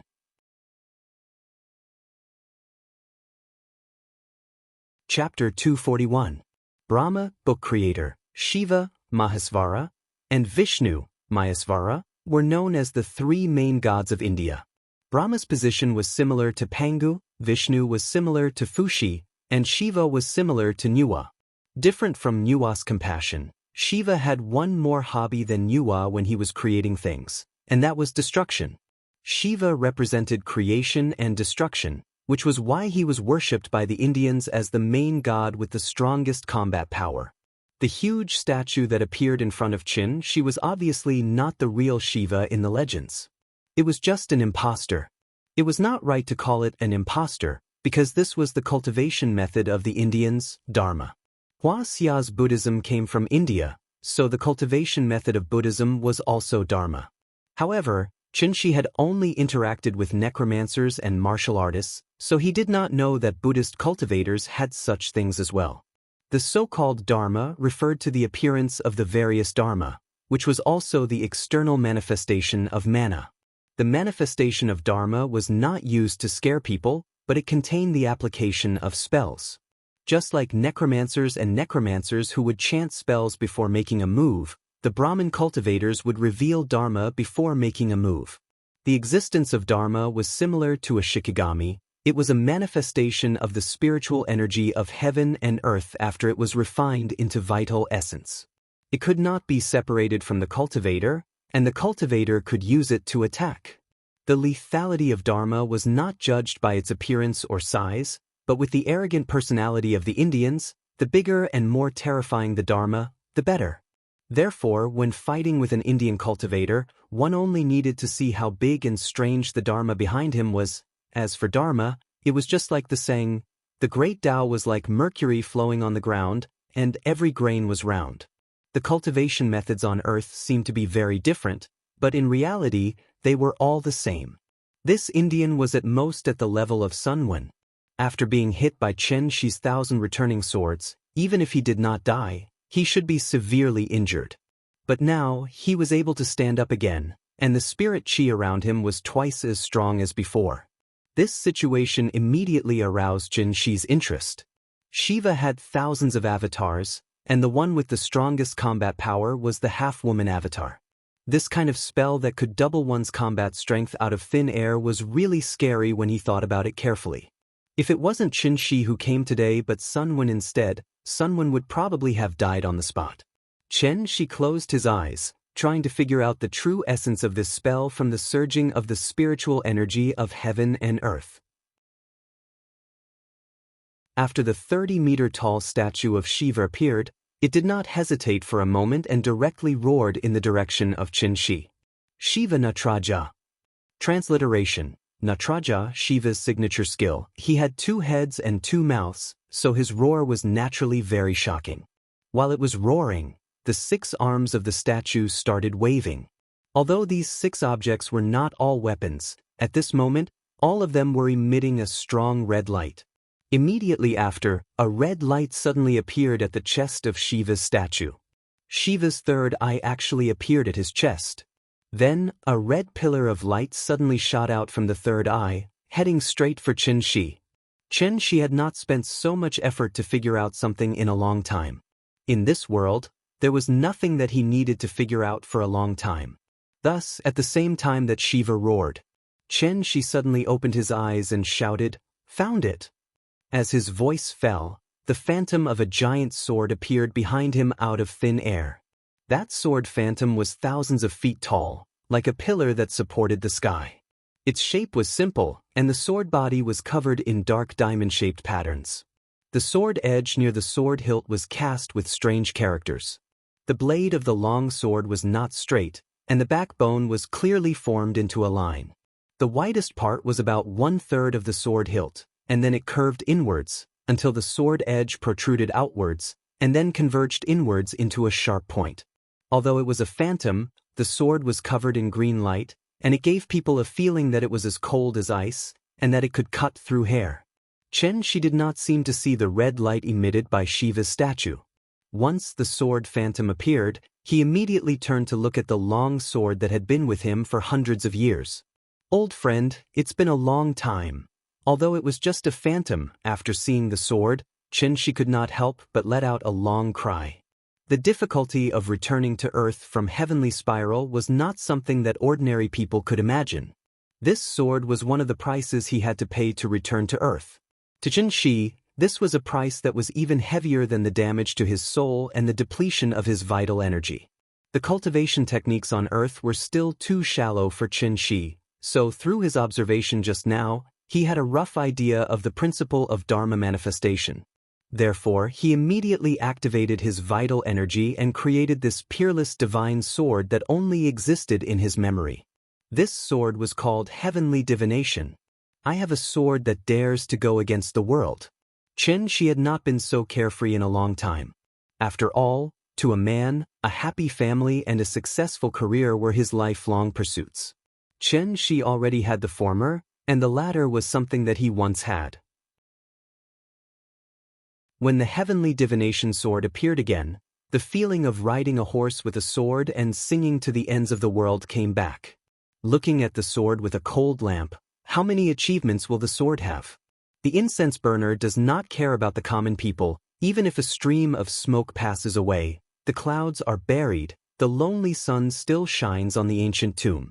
This unlucky Indian cultivator definitely did not know that his appearance had made Chen Shi make up for some of the small regrets in his heart. The real thing could not be found, but it was good to make a sample to comfort himself. In order to repay the other party, Chen Shi decided to let this Indian cultivator see the set of shocking sword techniques that were compatible with the Heavenly Divination sword. The 49 forms of Heavenly Divination sword technique. Painting the sky as the god, condensing the sword as the soul. There is nothing in all directions. This is called the human sword. The human sword of the three famous swords. The red light of destruction emitted by the statue of Shiva was very dazzling, but in front of the green light emitted by the long sword, it still accidentally fulfilled that sentence. How can the light of a firefly compete with the brilliance of the sun and the moon? Just the green light emitted by the thousands of feet-long divine sword completely blocked the red light. Chen Shi formed a sword with his fingers and suddenly pointed at the statue of Shiva on the mountain peak. Then, the divine sword suddenly shrank to the size of a normal sword. Then, the tip of the sword suddenly turned and flew toward the statue of Shiva. The sword was 3 feet long. A green rainbow pierced the sky. The divine sword cut through the sky like a green lightning. Like a needle, it suddenly pierced into the chest of the statue of Shiva that was dozens of meters tall. Then, a strong light bloomed on the mountain peak. At that moment, the wind and snow seemed to stop. The originally dark sky suddenly became as bright as day, as if the dark clouds had suddenly dispersed and the sun had once again shone on the Siachen Glacier. The bright light reflected by the ice and snow was comparable to the summer sun, making it impossible to open one's eyes to look at it. The dazzling light lasted for about a minute, then dissipated. The world darkened once again. The snowstorm continued. It was as if nothing had happened. But if one looked carefully, one would discover that there was actually one less mountain in the distance. It was as if a painter was not satisfied with his painting and wanted to erase it and repaint it.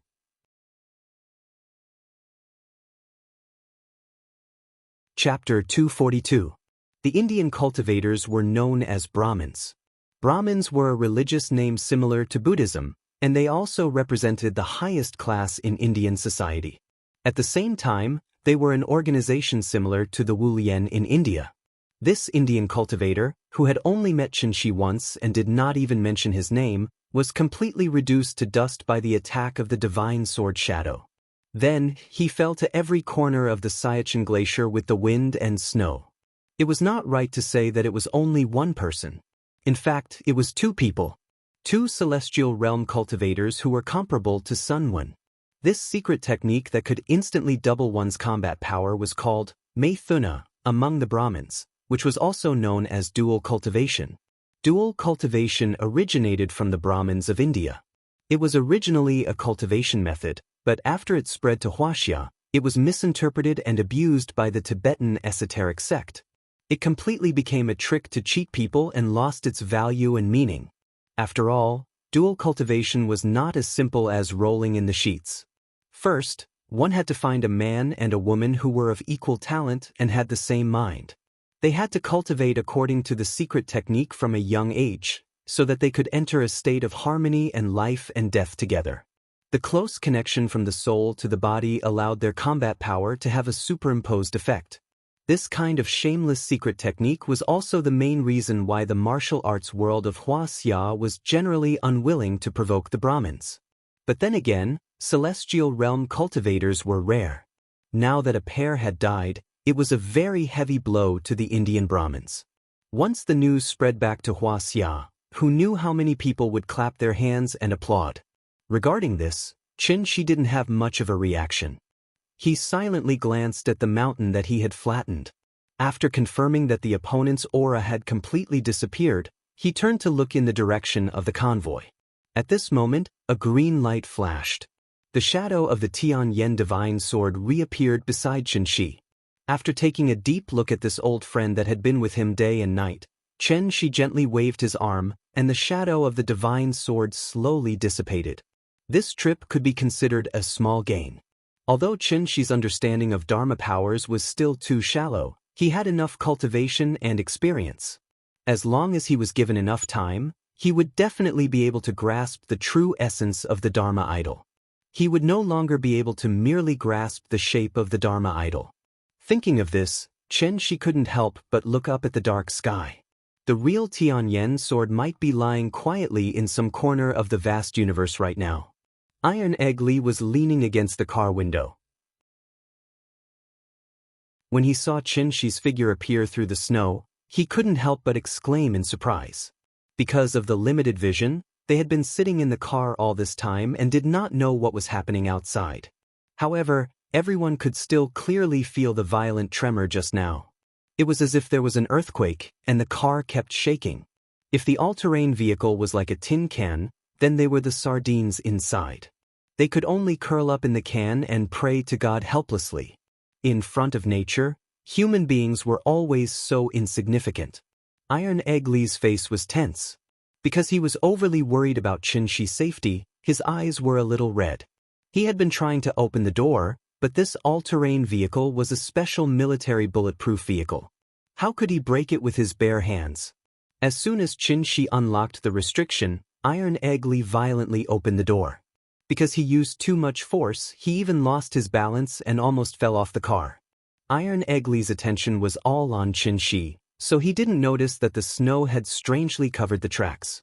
Therefore, as soon as he got off the car, he stepped on the thick snow and frantically ran toward Qin Shi.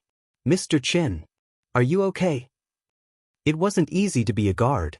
In times of crisis, not only did he have to use his hands to block the enemy's blade, he also had to sacrifice his body to block bullets for his superior. If anything happened to Qin Shi as a guard, he would be held responsible by the army. The honest Iron Egg Lee didn't understand the concept of EX level. He always thought that Qin Shi only knew a little martial arts. "I'm fine, don't worry." Seeing this, Qin Shi smiled and patted him on the shoulder, indicating that he didn't have to worry. Iron Egg Lee was not good with words. After seeing that Qin Shi was fine, he forced a smile and said, "Mr. Qin, the snow is so heavy, it's very dangerous. If you want to know the situation outside, just let me know. I'm a scout, I specialize in this kind of thing." "Okay, I got it." Hearing this, Qin Shi smiled and nodded. While the two of them were talking, the others got out of the car. The people in Qin Shi's car were all normal people. A few of the professors were blown by the cold wind and immediately shivered, so they quickly got back into the car. The people in the other two cars were Wu Lian people, so they didn't have much of a reaction when they got out of the car. Among them, there was a great master in the Kong state named He Tiangang. After he got out of the car, he went directly to Qin Shi, then respectfully bowed to him and said, "Mr. Qin, you've worked hard." Maybe it was because of their trust in Qin Shi. The Wu Lian only sent one person in the Kong state, and the rest were all in the transforming state. He Tiangang was the one with the highest cultivation level among all the people present, other than Qin Shi. Therefore, he could roughly hear some movements. For example, the movement caused by the avalanche and the roar of the Shiva statue. He Tiangang was a smart person, so he didn't tell everyone what happened outside. When he saw that Qin Shi seemed to have taken care of everything, he immediately ran over to express his gratitude to Qin Shi. Showing his presence in front of an X-level master and flattering him without batting an eyelid was always a good thing. Seeing this, Qin Shi smiled and went back to the car. He Tiangang was still smiling because his cultivation level was low and he didn't understand the specific situation. If he really saw what happened, he probably wouldn't even have the courage to stand in front of Qin Shi. In order to form a glacier, there must be a lot of snow. Therefore, storms were actually very common in the Siachen Glacier. This snowstorm lasted for a long time, and it didn't stop until 3 o'clock in the afternoon. The convoy obviously couldn't stay here forever, so they set off again in the snow. In this terrible weather, unless the Indian soldiers were made of iron, they wouldn't patrol the mountains. The all-terrain vehicle traveled smoothly through the mountains. After 2 hours of driving, Qin Shi and the others finally arrived at their destination, Siachen Pass.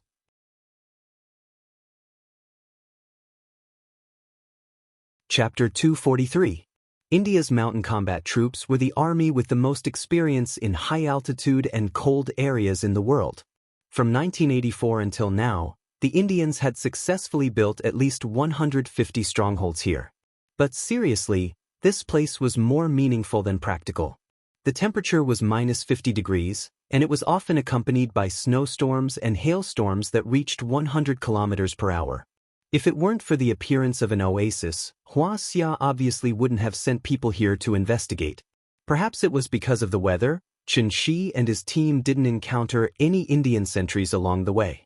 After the all-terrain vehicle went over a small mountain, everyone suddenly felt that their vision suddenly widened. This was a huge flat terrain zone. The towering icebergs were like a barrier, blocking the wind and snow on the other side of the mountain. If one were to look down from the sky from an airplane, one would find that the terrain of this place was like a gourd. It was composed of 2 oval plains, one big and one small, connected together. The surrounding area was full of rising mountains and precipitous ridges. The waist of the gourd was the so-called Siala mountain pass. The motorcade went over the short mountain and came to the mouth of the gourd. Then, they suddenly stopped not far from the mouth of the gourd. Because everyone was shocked by the scene in front of them. People who had never seen a glacier might not be able to imagine what kind of scene it was.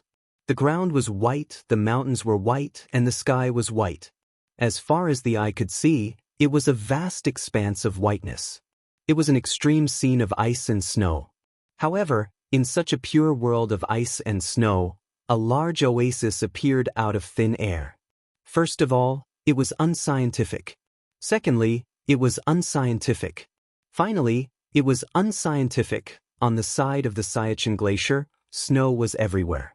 Although the weather now was much better than in the morning, there was still light snow in the sky. The entire sky was shrouded by dark clouds, and it was a hazy scene. However, inside the mouth of the gourd, there were lush plants and green grass. The dark clouds and snow seemed to be blocked by the towering mountains, so the bright sun shone from the sky and illuminated the entire valley. The driver was a little unsure of the situation. For the sake of insurance, he stopped the car outside the valley. After the 4 professors in the car saw the scene in front of them, they immediately walked out of the car and carefully observed the surrounding situation. It was still snowing outside the valley, but inside the valley, the sun was shining brightly. From a scientific point of view, this situation could be explained with a convincing explanation. But what was the situation with the plants inside? Not only was it winter, but they were also in the highlands that were more than 6,000 meters above sea level.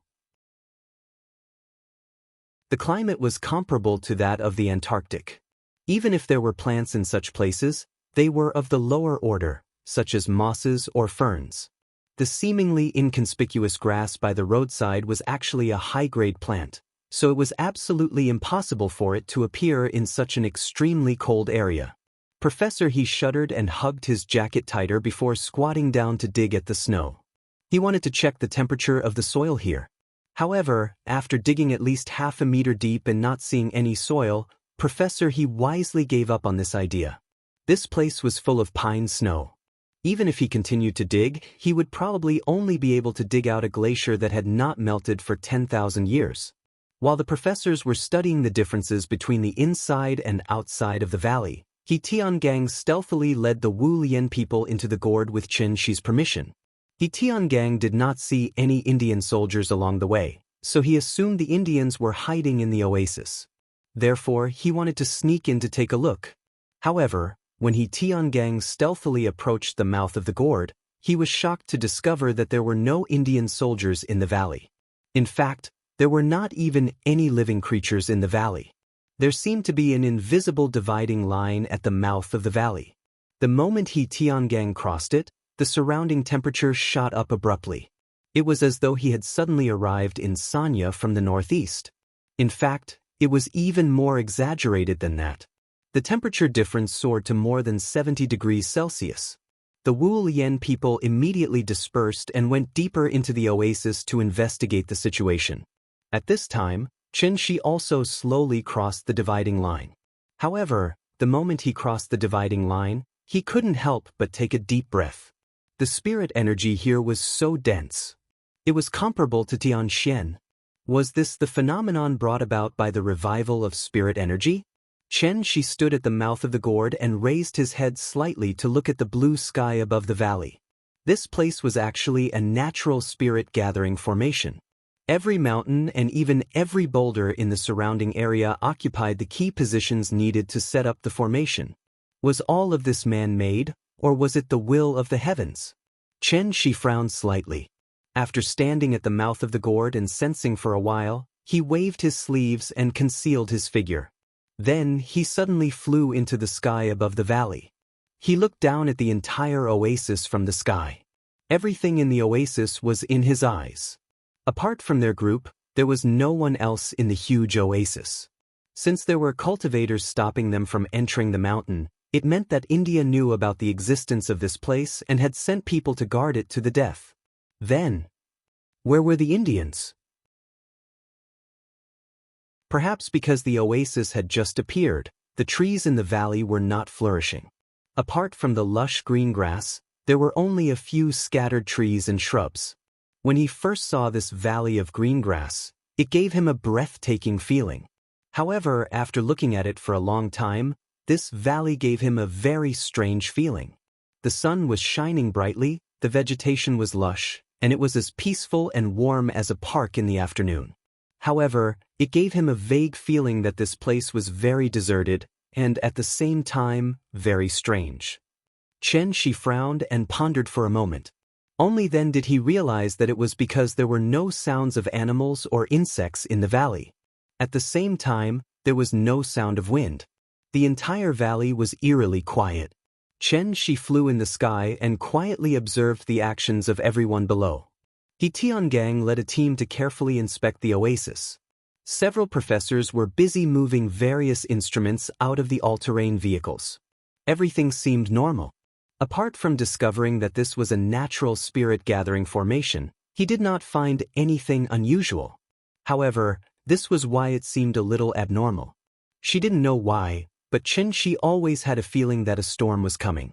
However, he could not pinpoint exactly what was wrong. This feeling.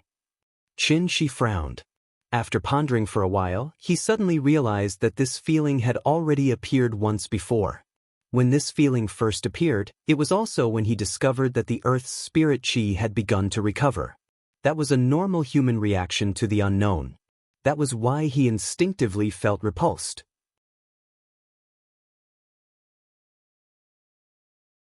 Chapter 244. In such a remote area, logistical supplies could only be transported by helicopter.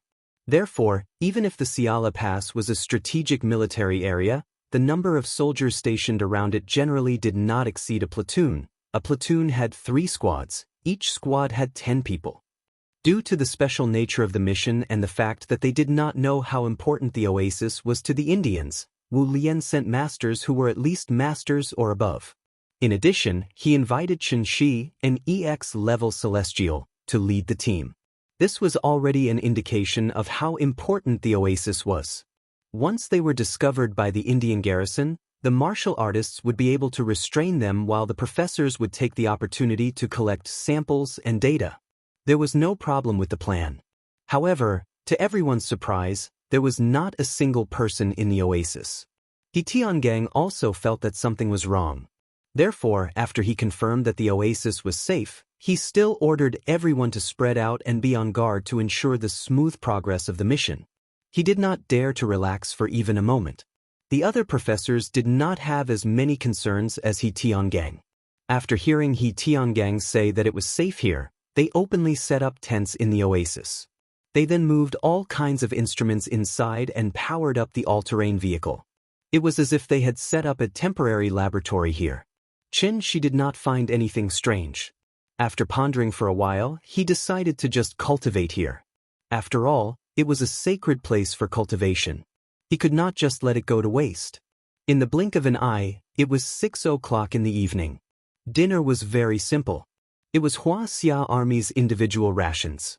Just when everyone was taking turns to eat, Chen Shi suddenly found He Tiangang and handed him a stone. The stone was the most common stone, but Chen Shi cast a spell on it. If anything happened, He Tiangang only needed to throw the stone on the ground, and he would know immediately no matter where he was. As for where he was going, was there a need? Of course, he was going home after work. He had been separated from the little guy for a whole day. Chen Shi really missed the cute little guy. Since he did not find anything strange, he did not need to stay here all the time. After all, compared to cultivation, Chen Shi preferred to be with the clingy little guy. He Tiangang was different from the straightforward Li Taidan. He knew Chen Shi's strength very well, so he did not dare to ask too much. Therefore, after taking the stone from Chen Shi, He Tiangang carefully put it in his pocket. Not to mention a stone, even if Chen Shi gave him a pile of shit, He Tiangang would still put it away properly. In order to prevent Li Taidan from worrying, Chen Shi specifically went to greet him before she left, saying that she was going out with He Tiangang for a walk.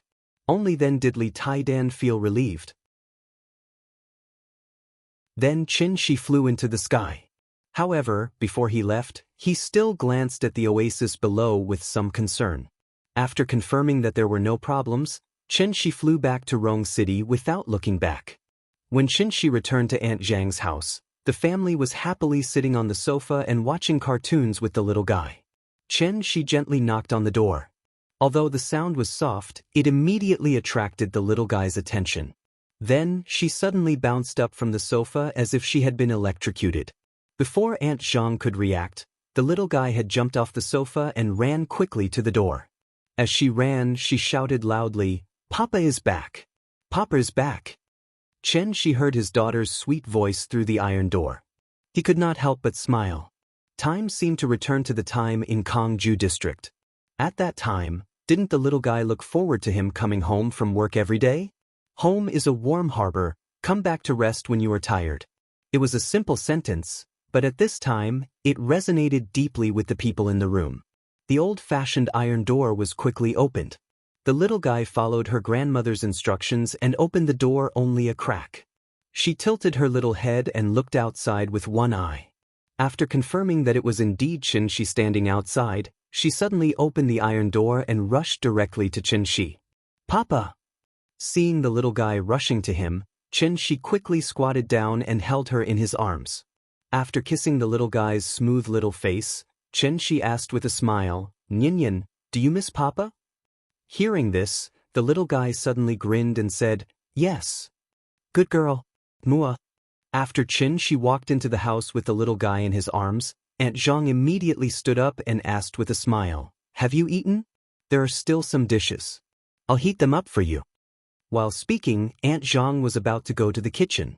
Seeing this, Chen Shi immediately stopped her and said with a smile, "No, I've eaten outside."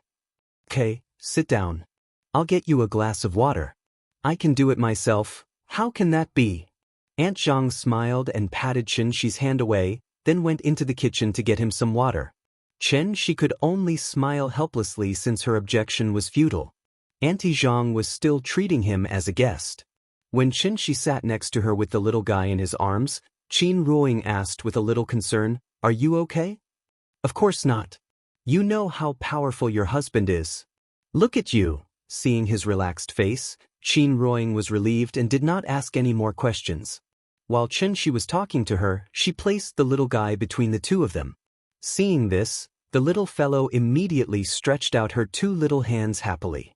She held Papa on the left and Mama on the right, and then naughtily pulled them to her side. On the big sofa, the family of three was tightly squeezed together.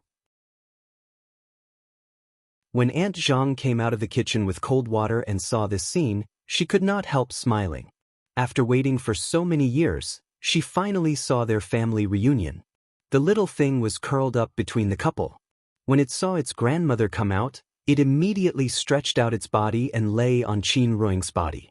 It patted the sofa next to it and shouted, "Grandma, come and sit too."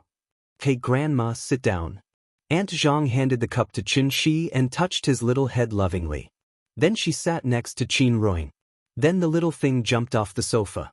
After taking a serious look at each of her relatives in front of her, she introduced them one by one to the air as if she was practicing to introduce her relatives to strangers. "This is my papa. This is my mama. This is my grandma." In fact, this was a child's mentality to show off. Of course, she couldn't help showing off now that she had everything she didn't have before. Her childish and naive behavior amused everyone so much that they couldn't help but shake their heads and burst out laughing.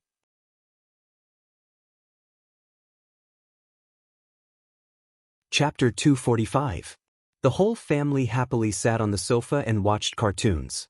The little fellow watched TV while holding Qin Shi's mobile phone.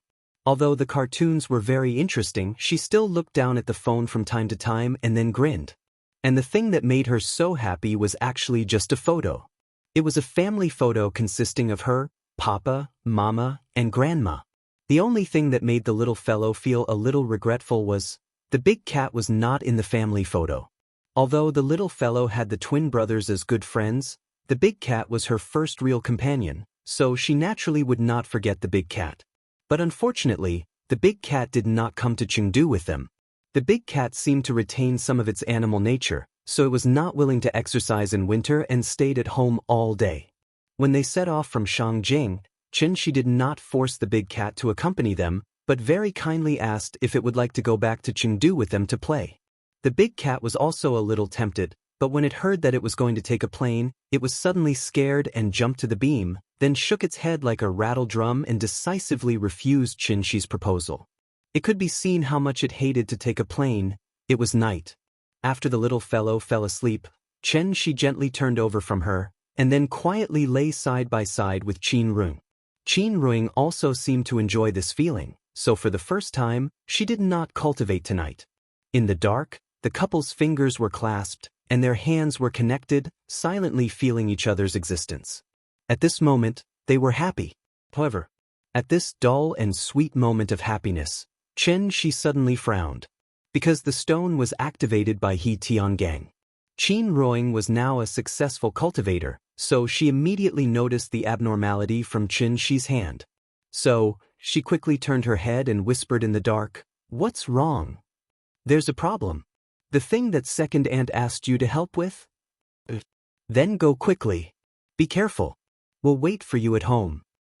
"Alright, don't worry. I'll be back once the matter is settled." Qin Shi first squeezed her hand, then leaned over and gently left a kiss on her lips. Only then did he reluctantly get off the bed. After all, He Tiangang was a great grandmaster in Gang State. It was impossible for him to joke with Qin Shi about this kind of thing. Something must have happened for him to activate the stone that Qin Shi had given him. Thinking of this, Qin Shi couldn't help but quicken his steps. But before he left, he didn't forget to go to the little fellow's side. He bent down and pecked the little fellow's cute little face before he left the house with a frown. As soon as he walked out of the building, Qin Shi soared into the sky and flew directly in the direction of the Karakoram mountain range. The moon was very bright tonight. Perhaps because of the high altitude, the moon in the Karakoram mountain range looked significantly bigger than the moon in Chengdu. The cold moonlight shone on the undulating ice mountains as if it was draped with a thin layer of silver yarn. When Qin crossed the Karakoram mountain range and arrived at the Sayakin Glacier, he saw that the Sayakin mountain pass seemed to be completely covered by a mass of dark clouds from afar. The dark clouds were very thick, like a lid, covering the entire Sayakin mountain pass so tightly that he couldn't see the situation below at all. Seeing this, Qin couldn't help but frown slightly. This scene was a bit strange no matter how he looked at it. But looking at the fluctuation of spiritual energy in the surroundings, it didn't seem to be caused by humans. This was a bit strange. Qin flew above the dark clouds. After looking down for a while, he suddenly snapped his fingers. Then, a ball of light suddenly jumped out of his fingertip. The light ball was very weak at first, but it emitted a faint glow. But as Qin threw the light ball downwards, the light ball became brighter and brighter. Finally, the light ball was like a magnesium lamp, bursting with extremely dazzling light. The light ball quickly floated above the dark clouds. The dark clouds themselves were colorless. Many people thought the dark clouds were black because the water vapor in them was too heavy, which greatly affected the light. In addition, the clouds were too thick and completely blocked the light, so people thought the dark clouds were black. After the light ball went into the dark clouds, the light suddenly became a bit hazy. It was like driving on the highway in a fog. Even if the lights were on, one could only see a few meters away. The clouds were very thick. As the light ball went deeper and deeper, it finally completely lost its light. Qin flew in the sky and watched the light ball gradually being swallowed by the dark clouds. He couldn't help but let out a cold snort, then plunged into the dark clouds. He wanted to see what was going on inside. Qin was very fast. In the blink of an eye, he reached the ground. But when he reached the ground, he realized that the entire Siala Pass was filled with dark clouds. The visibility was less than 1 meter. It was clouds in the sky, but on the ground, it could only be called fog. The thick fog covered everything. At the same time, the oasis was just like during the day. There was no sound around. Silence, eerie. If Qin was a normal person, he would probably faint from the scene in front of him. After all, who knew if a ghost face would suddenly appear in the thick fog, or if an arm would reach out? Qin snapped his fingers again. This time, 4 light balls appeared at the same time. The 4 light balls burst out with a strong light, which immediately pushed the visibility of the surroundings to more than 5 meters. At this time, Qin saw the temporary laboratory that the professors built during the day. There was no one in the laboratory. The indicators of the various instruments were not lit up. It seemed like there was no electricity at all. 3 all-terrain vehicles were parked next to the laboratory, and there was no one in the vehicles. A total of more than 20 people just disappeared into thin air. It seemed like Qin was bored of this exploration game, and he suddenly let out an angry snort. Then, the Sky Spill Godly Sword appeared next to him. Qin held the long sword in his hand and slashed at the thick fog in front of him. A crescent-shaped sword aura suddenly burst out, and it created a strong wind that directly slashed at the thick fog in front of him. Since the fog was blocking his vision, he had to clear the fog first. However, what Qin didn't expect was that after the crescent-shaped sword aura flew for more than 10 meters, it suddenly disappeared into the thick fog. Seeing this, the expression on Qin's face suddenly became slightly more serious. The sword aura he released was swallowed by the thick fog. The thick fog swallowed his sword aura? Are you kidding?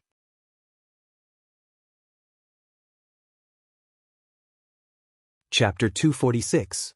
The fog was like the souls of the dead from the 9 serenities. It was as if it wanted to devour everything. Qin's crescent-shaped sword aura only flew for about 10 meters before it completely lost its glow in the thick fog. Although it was just a casual swing of his sword and was not an exquisite move, it should not have been so weak. This situation really shocked Qin and caused him to instantly get into battle mode. But what was out of Qin's expectations was that he waited in the thick fog for quite a while but did not discover any danger lurking in the fog. Everything was very calm. It was as if it was just a natural fog. Chen Shi held the Tianyan sword in his hand and frowned as he constantly observed the thick fog in front of him. His divine sense was sealed, so he could only rely on his 5 senses to observe the outside world. The fog was so thick that it could not be seen through or blown away. Even if there were light balls in all directions, Chen Shi could only see within 10 meters at most. This feeling really made him very unhappy. Chen Shi stood in the thick fog for a long time. After a long while, he seemed to have thought of something and a thoughtful expression suddenly appeared on his face. Thus, he stretched out his arm and opened his palm. A miniature spirit-gathering formation immediately appeared in Chen Shi's palm. Following the activation of the spirit-gathering array, a faint cyclone rose from his palm shakily. The spirit-gathering formation was the most basic formation and its working principle was very simple. After it was successfully set up, it would be like a tornado and constantly revolve around the eye of the formation to absorb the surrounding spiritual energy. Thus, when the spirit-gathering formation appeared, the cyclone condensed and formed at a speed visible to the naked eye. Its color also became darker and darker until it finally became an extremely thick milky white. In less than a minute, Chen Shi suddenly felt a cold feeling in his palm. Upon closer inspection, it turned out that a drop of water had suddenly condensed in the center of the cyclone. Seeing this, Chen Shi's expression suddenly became one of realization. He finally understood what this thick fog was. Just like how water can be divided into gaseous, liquid, and solid forms, the spiritual qi of heaven and earth can also be divided into several forms. Under normal circumstances, mortals were unable to see the heaven and earth spirit qi. However, if the spiritual qi of heaven and earth was too dense, it would become as hazy as fog. This form of spiritual qi of heaven and earth was also called spiritual fog by Immortal cultivators. The mist was in a liquid state, but it was made up of extremely fine water droplets, which was why it could float in the air. In addition, when the spiritual qi of heaven and earth reached a certain level, it would completely change from a gaseous state to a liquid state, which was the so-called spiritual liquid. Spirit liquid was extremely rare. Chen Shi had only seen it a few times in Heavenly Spiral. As for the solid spiritual qi of heaven and earth, which was the legendary spiritual crystal, he had only heard of it but never seen it before. It completely existed in legends. The reason why Chen Shi didn't immediately recognize that it was a spiritual mist was because the spiritual energy of heaven and earth in this form had already become a whole. Just like a balloon filled with water, every drop of the spiritual mist contained surging spiritual qi of heaven and earth. This spiritual qi would not leak out, so only by piercing the balloon could one feel the energy contained within. It turned out that the entire sky above this huge oasis was actually filled with spiritual mist. This was a little interesting. Chen Shi withdrew the celestial sword Dharma idol and then activated the technique.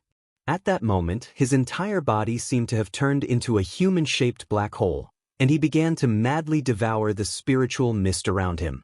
However, now was obviously not the time to cultivate, so he could only devour the spiritual mist as he silently walked into the depths of the oasis. At that moment, a thought suddenly appeared in Chen Shi's mind. The mysterious village hidden in the depths of the Qinling Mountains, after hundreds of years of accumulation by the Great Spirit Binding Array, only caused a spiritual qi tide that lasted less than 15 minutes. The spiritual qi tide successfully opened a crack in the sky and created the existence of the heavenly generals, who were completely beyond the current realm on earth. The elders waited until the spiritual qi revival to open the array. Would they be able to directly open the divine gate? Thinking of this, Chen Shi could not help but raise his eyebrows. He could not help but be curious about what was behind the divine gate. What level of existence would the heavenly generals be considered in the divine gate? Chen Shi's thoughts drifted further and further away.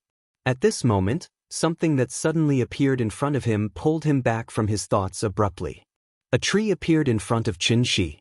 A huge tree. Because the visibility was too low, Chen Shi could only walk around the tree.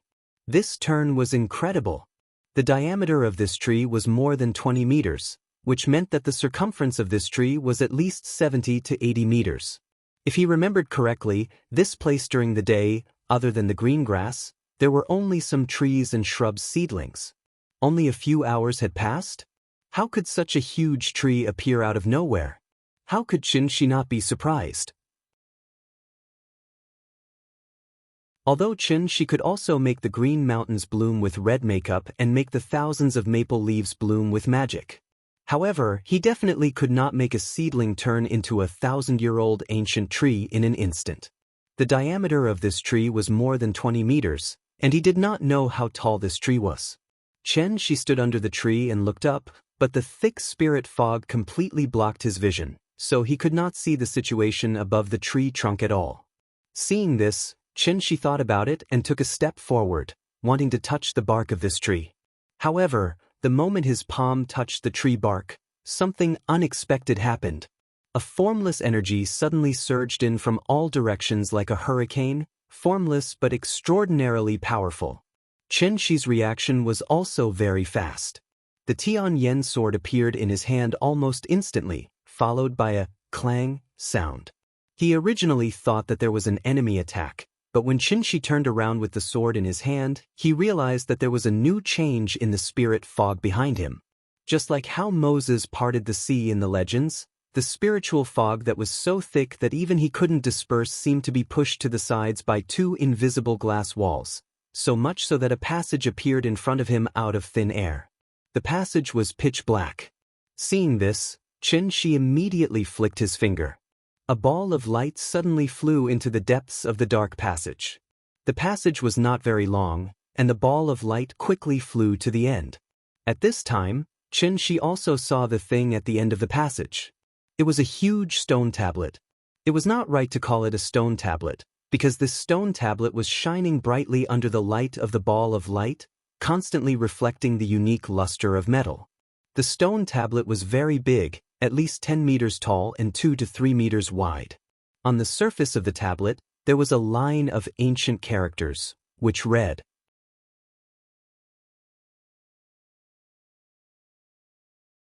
Chapter 247. Qin looked at the stone tablet at the end of the tunnel, then turned back to look at the giant tree behind him.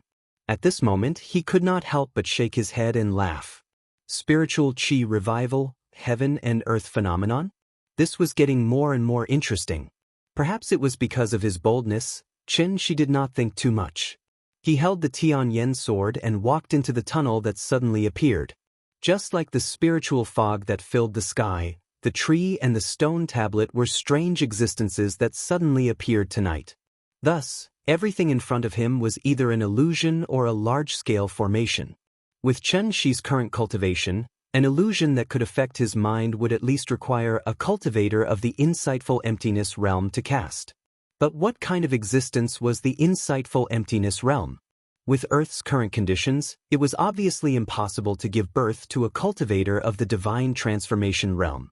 After eliminating the illusion, there was only one possibility left. This was a large-scale formation that stole the fortune of heaven and earth. A large-scale formation that used the spiritual fog as the foundation, the tree as the formation door, and the stone tablet as the formation core. When the spiritual fog appeared, the formation would be activated. Because Qin touched the tree, he was pulled into the formation. There were many uses for formations, but looking at the current situation, the formation in front of him should not be a support formation like the spirit-gathering formation. It was very likely to be a killing formation, a formation whose main purpose was to kill. Since he was already in the formation, he had to find the formation core if he wanted to break the formation. Qin quickly came to the side of the stone tablet. After carefully looking at the stone tablet, he realized that other than the words, "Exorcise evil and seal demons" on the front, the back of the stone tablet also had the words, "Human desires, heaven's wrath prison." Seeing this, Qin held the Tianyan sword and gently slashed at the stone tablet.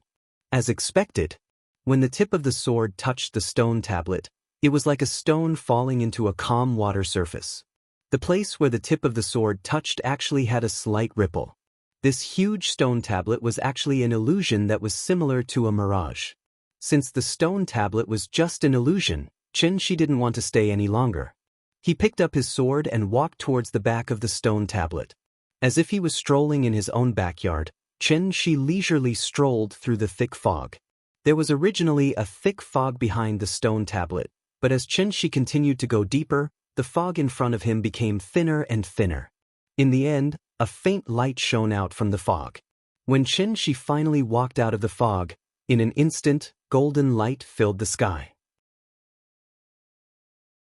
Just like the rising sun, thousands of golden rays of light shot from the front and shone directly on Chen Shi's body. Chen Shi looked forward against the golden light and realized that he was in a strange place.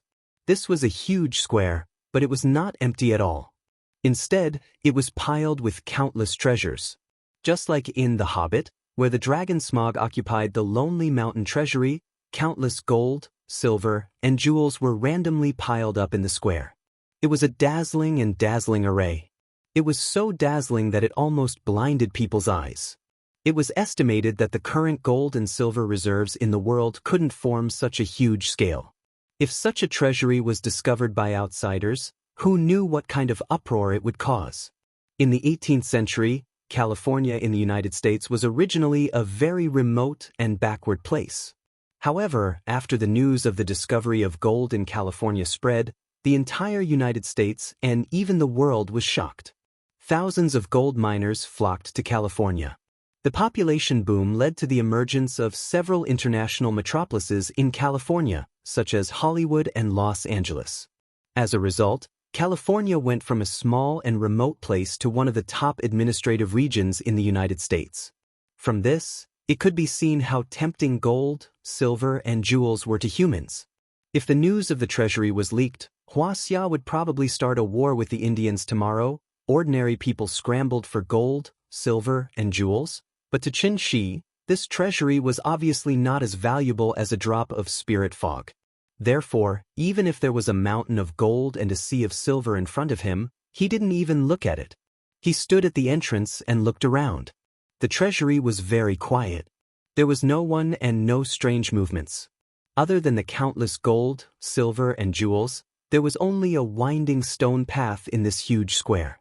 The stone path crossed the entire square, and at the end was a large expanse of thick fog. Seeing this, Chen Shi didn't delay any longer and walked directly into the depths of the square along the path. Both sides of the path were piled with priceless gold, silver, and jewels. He only needed to bend down slightly and Chen Shi could pick up a palm-sized gold brick from the ground. However, he still didn't look at it and walked on the path without looking sideways. Soon, Chen Shi came to the end of the path. The thick fog engulfed him again. The moment Chen Shi walked into the fog, the square suddenly changed. The countless mountains of gold and silver suddenly turned into a scalp-numbing sea of corpses and blood. How was this a treasury? It was simply hell. Countless corpses were piled up randomly. The mountains of gold became mountains of limbs, and the sea of silver became lakes of blood. If one looked closely, one could see many soldiers wearing Indian military uniforms. It was no wonder that when Chen Shi and his group arrived at the oasis, they didn't see a single Indian soldier. They must have been wiped out in this strange place. Chen Shi continued to walk in the thick fog. By the time the fog had thinned out and the light had returned, he had arrived at a new place. It was a new square. However, the square was no longer piled with gold, silver, and jewels. Instead, it was filled with countless large icicles that looked like clusters of crystals. Similarly, there was still a stone path winding through the square. Chen Shi continued to walk along the path. When he passed by the icicles, he suddenly realized that there was a woman sealed in each icicle. Countless devastatingly beautiful women were all stark naked without a stitch of clothing on. Although these women were sealed in the icicles, their expressions and postures were extremely seductive and lustful. Just looking at them a few more times could make one's heart burn with lust. With Chen Shi's appearance, the women in the icicles seemed to have come alive. They lay in the icicles and kept changing all kinds of seductive postures. They even faintly let out a series of extremely erotic moans. For a moment, the square was filled with erotic scenes. Such a scene made Chen Shi frown uncontrollably. He now had a rough idea of what this formation was all about. The formation in front of him was different from traditional killing formations. Although it was also offensive, it wouldn't take the initiative to attack. Instead, it would set up all kinds of traps to lure people into it. Once the person who entered the formation couldn't resist and touched the traps, death would await them. However, with this level of temptation, let alone immortal cultivators, even martial artists with slightly higher cultivation wouldn't be able to tempt them. It was too easy. Therefore, Qin didn't stop at all. He directly passed through the square and entered the fog again. As he continued to move forward, Shi's frown deepened. He really didn't understand now. No matter what, this was a large-scale formation that used spirit fog as its base. Was this all it could do?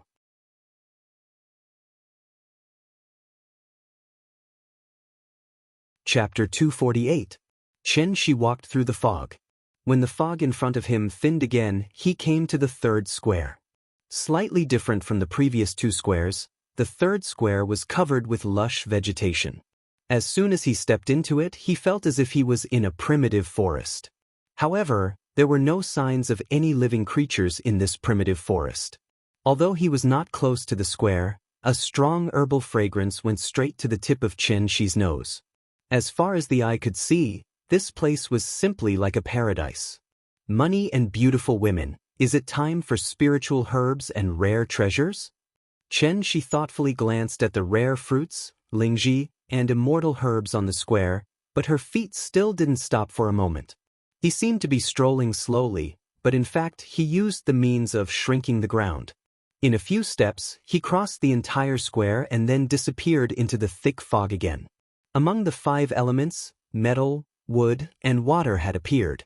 If nothing unexpected happened, the next should be the fire array or the earth array. As expected, when Shi came to the 4th square, he suddenly felt a wave of heat hit him in the face. Countless huge copper pillars were erected in the huge square. Below the pillars, a raging fire was burning. It looked somewhat similar to the tortures of the ancient times. If the metal array and the water array were only targeted at ordinary people, then the wood and fire arrays had begun to target cultivators. Especially the fire array. When Shi stepped into the fire array, the heat in the air faintly raised an inexplicable irritation in his heart. At this time, Shi found that this array was not as simple as it looked on the surface. In fact, if this array had not been affecting the mind of the person who entered the array, there were probably not many muddle-headed people who would easily touch the trap in such a strange place. After all, how could gold, silver, jewels, and beautiful women be more important than their own lives? The stranger the environment, the more cautious people should be. Shi thought silently as he walked through the fire array and into the thick fog again. There was only one earth array left. However, when the fog in front of him thinned again, what appeared in front of Shi was no longer the square, but a very familiar place. His and Yingying's home. Kongju District.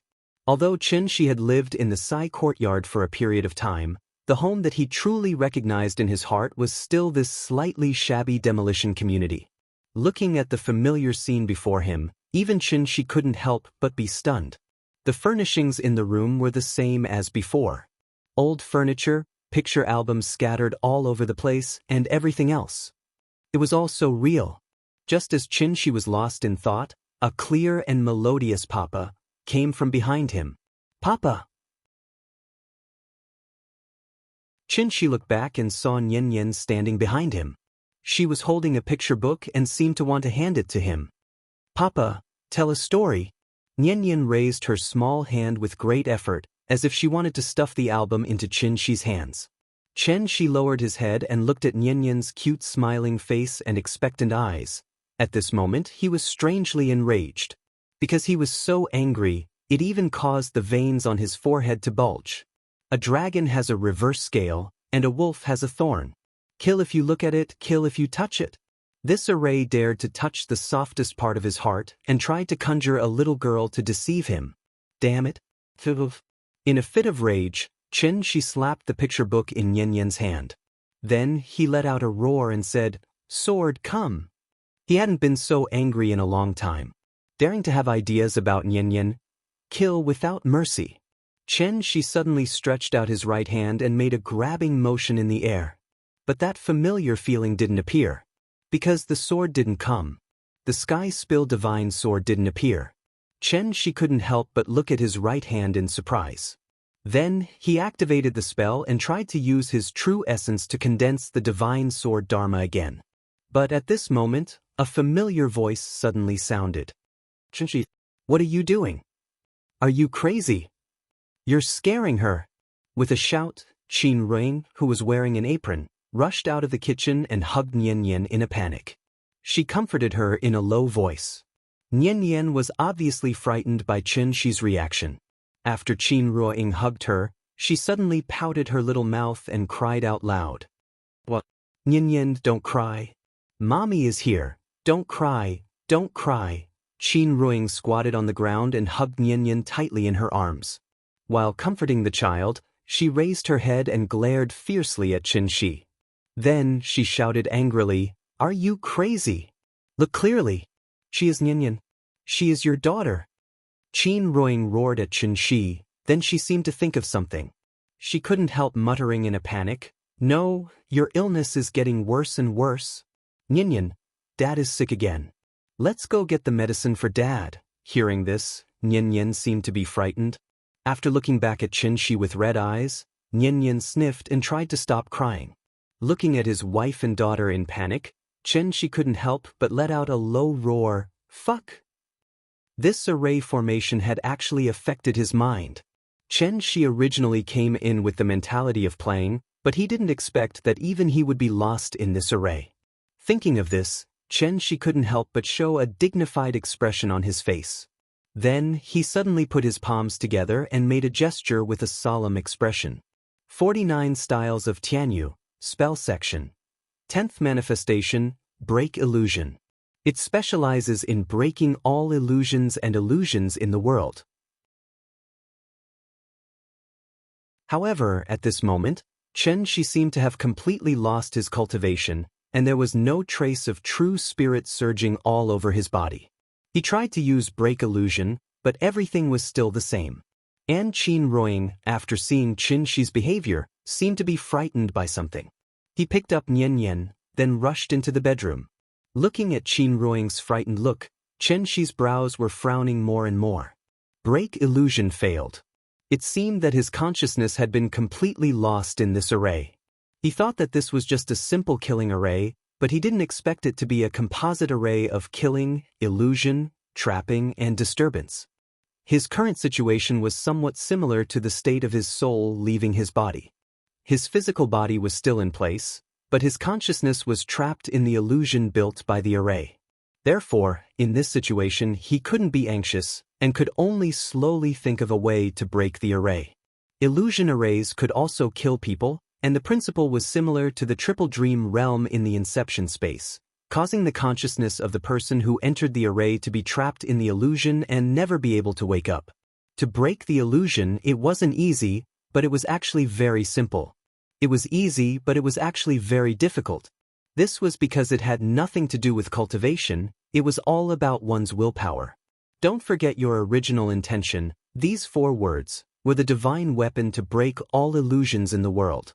Thinking of this, Chen Shi immediately sat cross-legged, held his breath, and tried to find a way to wake himself up. And not long after he sat cross-legged.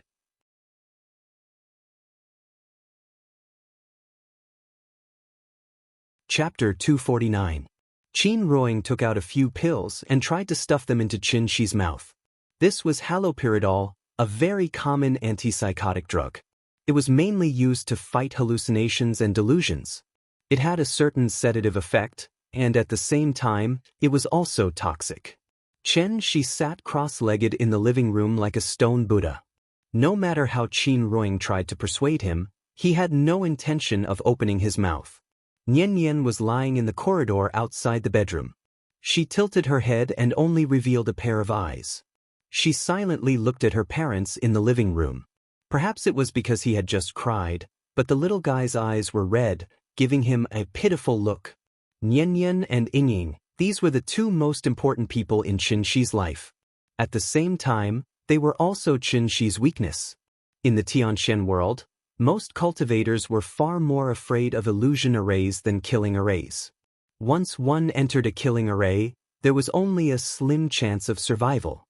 Although illusion arrays did not kill people, they were more frightening than killing arrays.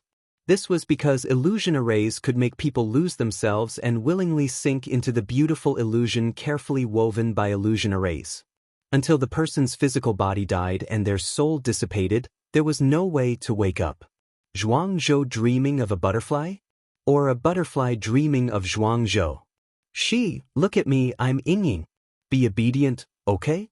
Take the medicine obediently, okay? Look at Nian, you scared her. Don't be like this, okay? We were very worried about you. Qin Ruing's slightly worried voice kept ringing in Chen Shi's ears. But Chen Shi sat on the ground motionlessly, as if he did not hear anything. Seeing this, Qin Ruing's face couldn't help but darken. Bean-sized tears suddenly gushed out from her eyes. Life will always experience twists and turns. If the company closes down, then so be it. Don't give yourself so much pressure, be strong. No matter what you do, I will support you, but don't give up like this, okay? I'm so scared. Qin Ruing kept talking in Chen Shi's ear. Chen Shi did not have the ability to seal his hearing. Therefore, no matter how hard he tried to enter a meditative state, Qin Ruing's words still drilled into his ears without missing a single word.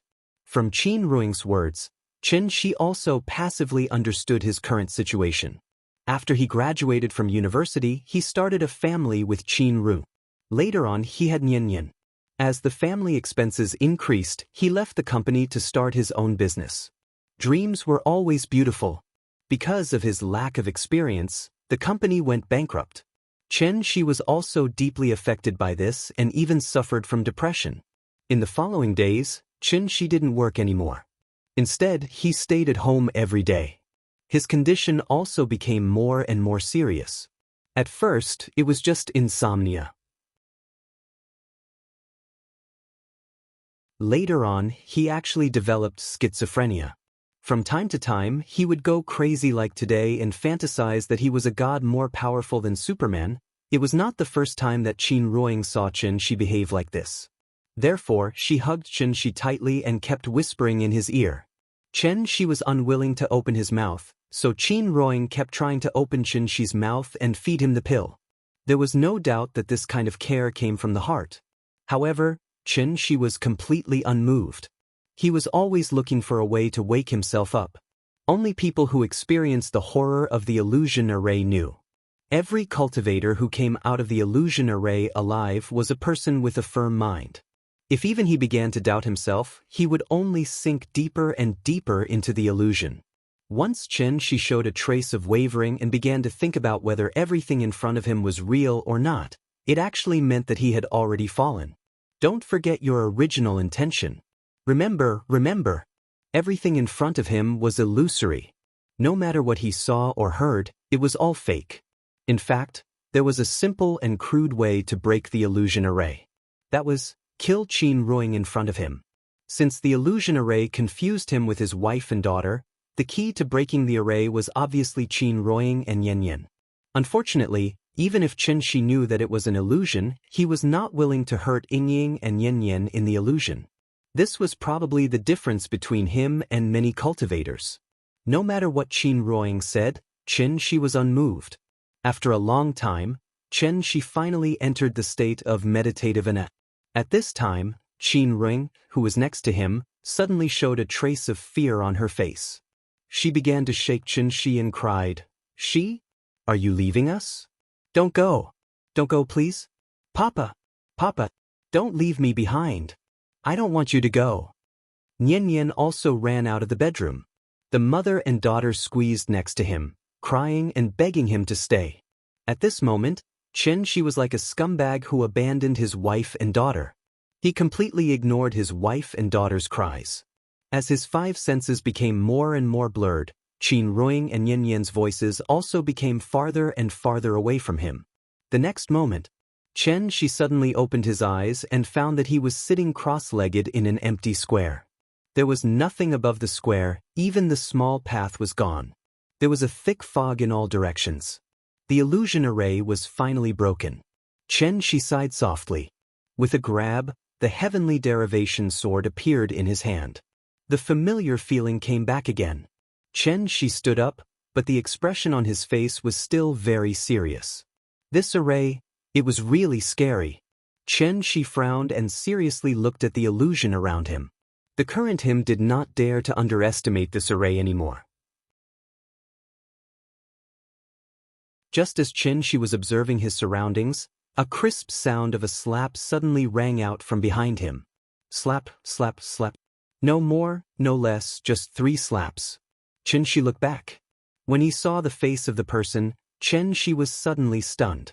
Because a person who absolutely could not appear here had now appeared in front of Chen Shi. This was a woman. A woman described in the Luo Shenfu, like a light cloud covering the moon, floating like the returning snow in the wind. Looking from afar, like the sun rising in the morning. Looking closely, like a lotus blooming out of the water. The woman was wearing a blue dress and her hair was tied up in a cloud bun, but she did not wear any makeup or jewelry. Her eyebrows were dark, like the distant mountains in the fog. Her eyes were blurred, like the warm spring river. That incomparably exquisite oval face was faintly tinged with pink, which was extremely alluring. Ying stood up, as if she wanted to steal the bright light of heaven and earth. The woman walked out of the fog and walked towards Chen Shi. Seeing this, Chen Shi suddenly closed his eyes. When he opened his eyes again, the woman was even closer to him. When the woman was about 2 meters away from Chen Shi, she finally stopped. At this moment, Chen Shi called out her name with a complicated expression. Zijin. The person who came was goddess Zijin.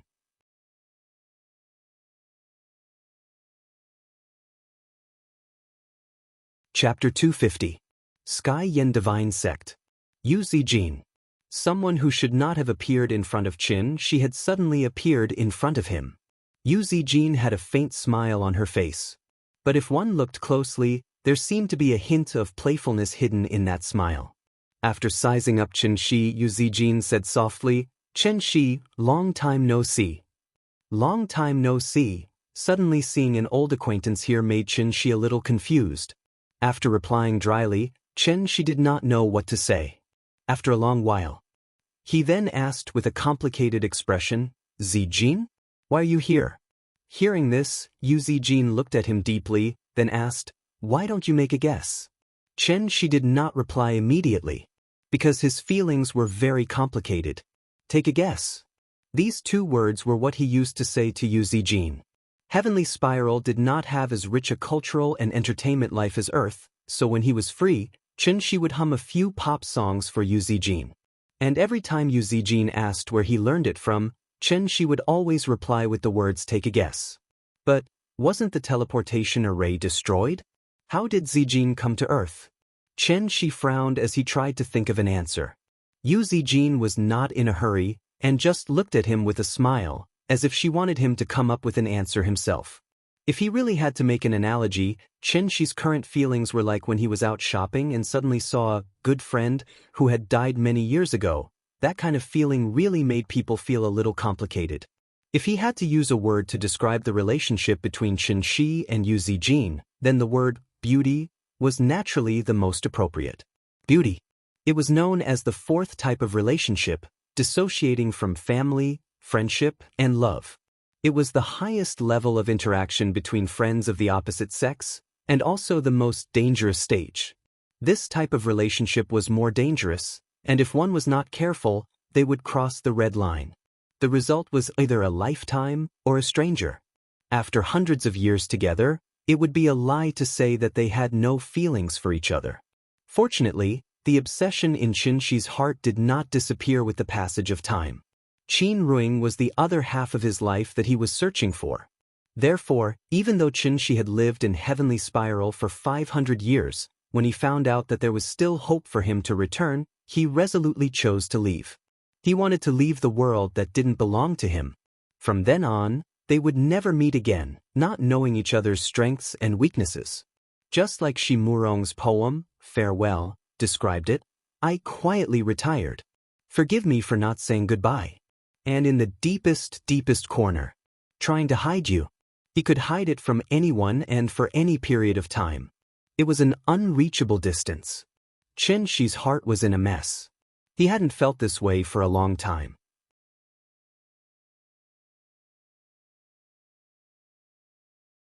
Although you made me very angry, I still have to thank you. After all, you let me see her again, although it was only once. At this point, Chen Shi suddenly withdrew the long sword in his hand. As a stream of blood splattered, Yu Zijin's body slowly fell to the ground.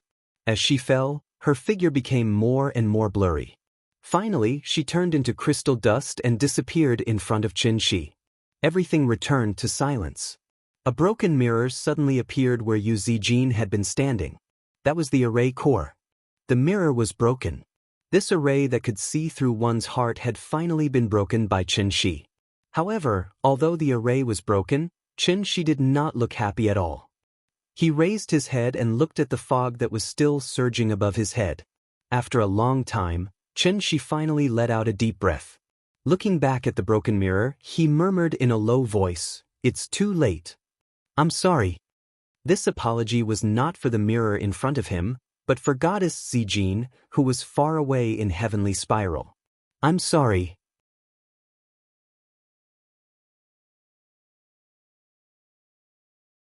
Chapter 251. The illusion array was broken by Chen Shi. Therefore, there was only a broken mirror left in this huge square. Chen Shi looked around silently, but his expression was a bit more dignified. This place was too strange. The 5 elements of metal, wood, water, fire, and earth had all appeared. So what should I do next? There was no stone path in this square. It seemed that this was the end. Chen Shi looked around and didn't find anything out of the ordinary. Only then did she set her eyes on the broken mirror on the ground. This mirror was not made of glass. Looking carefully, the material was somewhat similar to crystal. It seemed to be a pure and colorless transparent crystal. And just when Chen Shi looked down and carefully studied the mirror fragments on the ground, the scattered mirror fragments suddenly had a magical change. Like snow meeting the sun, countless small mirror fragments suddenly began to melt at a speed visible to the naked eye. Even if the snow melted, there had to be a process. But the scene in front of Chen Shi was like pressing the fast-forward button when watching a video. The melting process became very short. In just a few seconds, the mirror fragments on the ground had turned into a pool of silver water. It looked a bit like tin, chromium, and other metals after melting. Seeing this, Chen Shi immediately took a few steps back.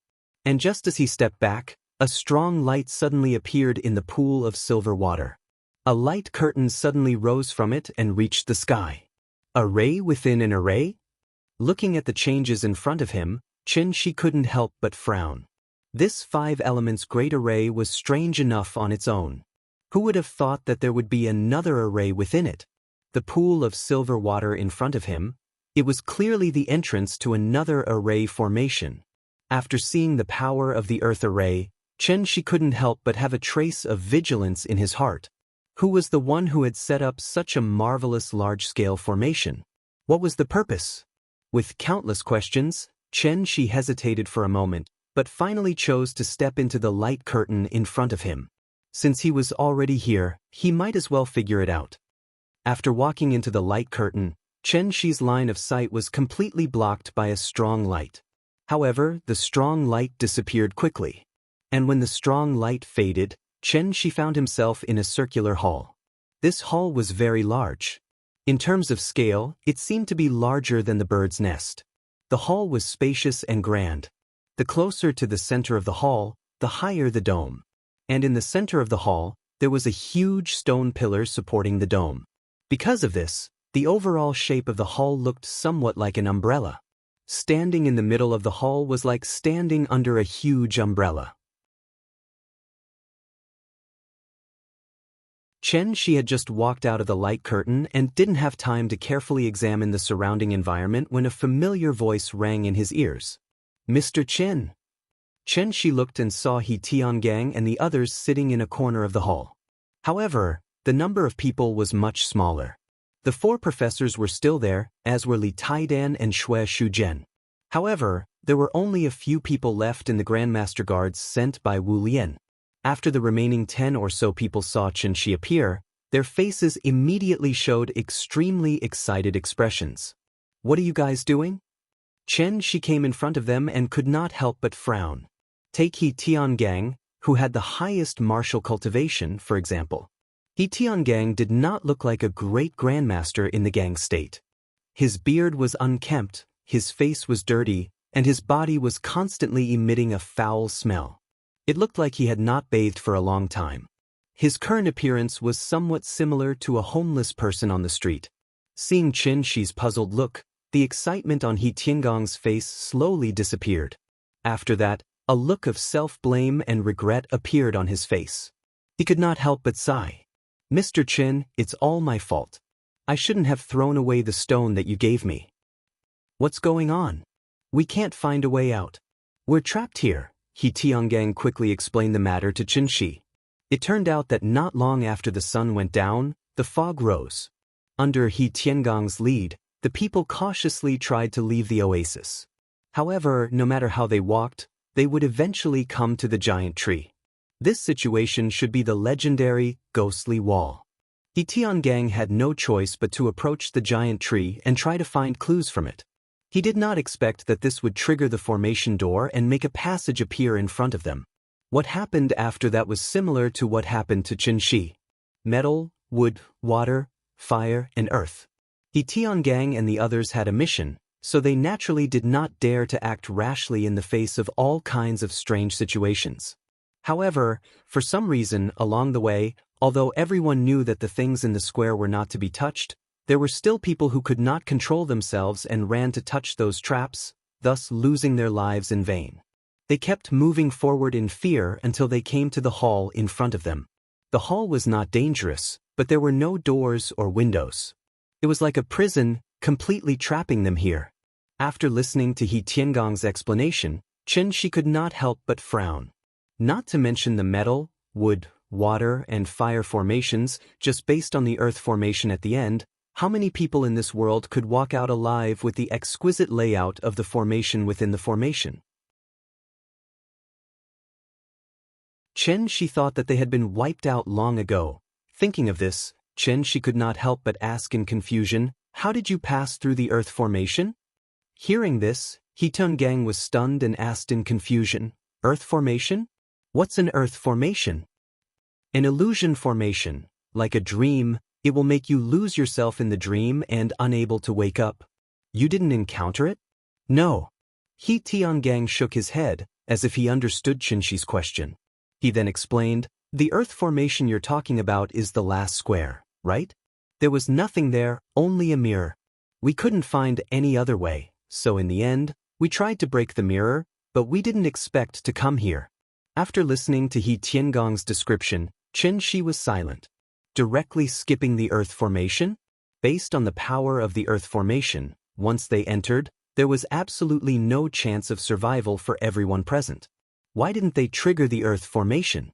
Could it be the earth formation only targeted immortal cultivators? Chen Shi thought silently. He looked at He Tiangang, then at the rest of the people. Then he suddenly thought of a question, so he quickly asked, "How long have you been here?" Hearing this, He Tiangang could not help but smile bitterly and shake his head, sighing. "It's been more than a month. We only brought 2 months' worth of rations. If we can't find a way out, I'm afraid we'll starve to death here." More than a month. Because he was too shocked, Chen Shi's face immediately showed an extremely shocked expression. He had not lost his composure like this for a long time. How long had it been since He Tiangang threw the stone, then entered the formation and found the hall? It had only been a few hours. How could more than a month have passed? The flow of time in this place, could it be the same as Tianxian?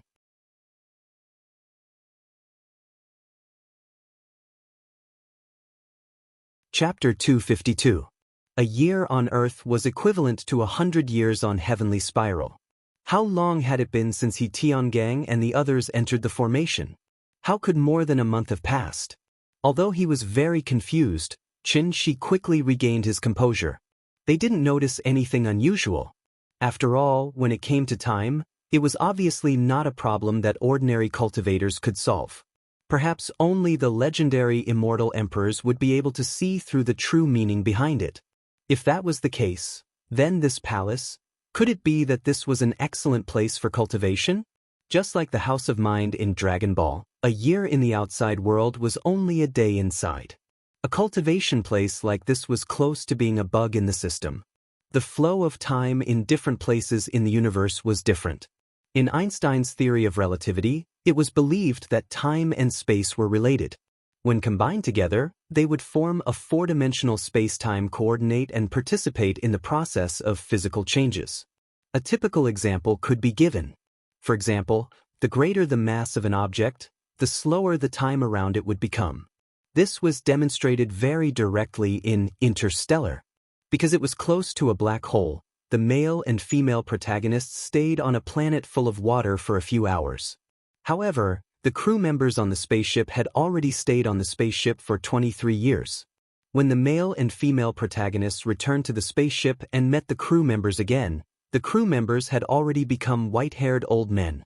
The reason why the flow of time on Heavenly Spiral was different from that of Earth was obviously because the mass of Heavenly Spiral was much greater than that of Earth. However, this palace was on Earth. So, what was the reason for the flow of time in this palace to be different from that of the outside world? Chen Shi was only at the soul formation stage. He hadn't even comprehended the void. Naturally, it was impossible for him to comprehend the true meaning of time. Therefore, after frowning and thinking for a while, he decisively threw this inexplicable phenomenon to the back of his mind. The most important thing now was to find a way to leave this palace. As for the rest, he would think about it later. Thinking of this, Chen Shi couldn't help but look up at the dome. There were circles of strange patterns on the dome. It was as if a large net was hanging in the sky. He looked down at his feet. The floor of the palace looked dark and shiny. The material seemed to be obsidian. The floor was not flat because there were many protruding lines on it. They looked similar to the lines on the dome. In the large hall, the white dome and black floor actually presented a different kind of beauty due to the similarity of the vein patterns. Apart from the giant stone pillar that supported the dome, there was nothing else in the hall. Chen Shi circled the stone pillar but didn't find anything out of the ordinary. So, in front of everyone's surprised eyes, he jumped up and flew directly to the dome. Seeing this, He Tiangang couldn't help but smile. He clenched his fists and shouted excitedly, "We're saved!" Hearing this, the Wu Lian people were all overjoyed. The person in front of him was a legendary celestial. He must have a way to get them out of this damned place. Li Taidan and Xue Shuzhen had been by Chen Shi's side for a few days now. When they saw Chen Shi suddenly reveal such an inhuman side, they were shocked. Their eyes were wide open and they couldn't say a word. Mr. Chen could fly? Could he be Superman? The people below were very excited, but after Chen Shi flew to the dome, he couldn't help but frown. There was no light source in the hall, but it was still as bright as day. There wasn't even a shadow. Standing in the hall was like standing under a shadowless lamp. There wasn't even a shadow to be seen. The light source seemed to be on the dome. Chen Shi took a closer look and found that the material of the dome was somewhat like stone, but it had a faint metallic luster. It looked similar to the stone tablet at the entrance that was engraved with the words warding off evil and sealing demons. Chen Shi reached out his right hand and was about to touch the dome. However, the moment his palm touched the dome, the originally solemn hall suddenly shook violently. Chen Shi was shocked and quickly retreated a few meters. Then he realized that the movement was coming from the stone pillar that supported the dome. The stone pillar kept shaking, and a strong force seemed to be breaking out of it. Seeing this, Chen Shi immediately shouted to the people below, "Be careful!" Just as he finished speaking, like a fragmented grenade exploding in the hall, the giant stone pillar that supported the dome suddenly broke apart and turned into countless pieces that shot out in all directions. Chen Shi's figure suddenly disappeared in the air. When he reappeared, he was already in front of He Tiangang and the others. He held the sword with both hands and placed the Tianyan sword in front of his chest. A light shield suddenly rose and protected He Tiangang and the others. The The giant stone pillar was at least 10 meters in diameter. Now that it suddenly exploded, thousands of pieces shot out in all directions in the hall, and there was a continuous crackling sound. If Chen Shi wasn't here, He Tiangang and the others would have been turned into a sieve by the flying pieces of stone, and there wouldn't even be a corpse left. The explosion soon subsided, and the pieces of the stone pillar were spread all over the floor. After Chen Shi removed the light shield, He Tiangang and the others carefully began to look around. The explosion just now was very fierce, but there wasn't even a scratch on the walls of the hall. From this, it could be seen how sturdy the hall was.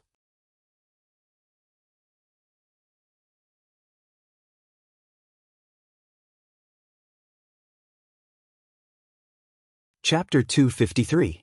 Ere Ye Wings said, "The dragon is the head of the scaled insect. It has 9 shapes. The head is like a camel, the horns are like a deer, the eyes are like a rabbit, the ears are like a cow, the neck is like a snake, the belly is like a snake, the scales are like a carp, the claws are like an eagle, the palms are like a tiger. There are 81 scales on its back, and it has the number of 99 suns. Its voice is like a copper plate. There is a beard beside its mouth, a pearl under its chin, and a reverse scale under its throat. There is a mountain on its head, also known as the ruler of wood. The dragon cannot fly without a ruler of wood. It can form clouds with its breath, and it can change into water and fire. But what is strange is that the appearance of this dragon is still somewhat different from the legendary 5-clawed golden dragon. The 5-clawed golden dragon is obviously golden, but the dragon in front of Chen Shi is dark green. Or, this is an azure dragon? This azure dragon's body is about 30 meters long, and it seems to be bigger than the giant python in the Berserk Python disaster. It arches its body and floats in the air, and the dark green scales are at least the size of a palm. Looking carefully, the scales seem to be shining with an indescribable luster, which can be called flowing light and colorful.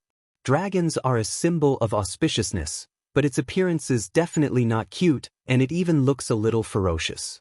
When this azure dragon stares at Chen Shi with its golden vertical pupils, its eyes suddenly become like a human's, suddenly with a bit of fierceness. In this regard, Chen Shi did not have much reaction, but the group of people behind him were frightened. Among them, a few of the less resolute ones were so frightened that they fell to the ground. This is a living dragon. After the azure dragon flew out of the light pillar, it immediately roared at Chen Shi. The hidden dragon has fallen asleep, and its roar moves thousands of mountains. Seeing that the azure dragon was about to pounce, Chen Shi raised his hand and slashed. However, this azure dragon did not dodge. When the sword hit its body, it was immediately like a water arrow hitting its body, and was immediately scattered by the dragon's scales. The azure dragon did not seem to expect that this little bug would dare to provoke its majesty, so it immediately roared. Following that, it danced in the air and pounced on Chen Shi, who was on the ground. It waved its gigantic body and slammed down like a giant wave. Seeing this, Chen Shi couldn't help but frown. Could it be? Was he going to slay a dragon today? Seeing this azure dragon charging over menacingly, Chen Shi naturally could not sit still and wait for death. No matter what it was, he would beat it into submission first. Thus, Chen Shi immediately held the Tian Yen sword in front of his chest. The tip of the sword suddenly shone brightly, releasing a burst of golden light. It was as bright as the sun, instantly illuminating the entire palace. Condense the will as the spirit, and the spirit as the sword. The 8 extremities boundless expanse was the so-called Earth Sword. 49 forms of heavenly divination, sword technique chapter. He Tiangang and the others hid behind the shield that Chen Shi had set up for them. When they saw what was happening in front of them, they couldn't help but cry out in alarm. After Chen Shi slashed out with his sword, a burst of golden light shone brightly. The blinding light made it impossible for them to look directly at it, so they could only cover their eyes in pain. There was no word that could describe the sharpness of this sword. It was as if it could split the heavens and earth in half. Chen Shi stood proudly with his sword in hand. The azure dragon's figure was no longer in his eyes, only a golden sword light that pierced through the heavens and earth.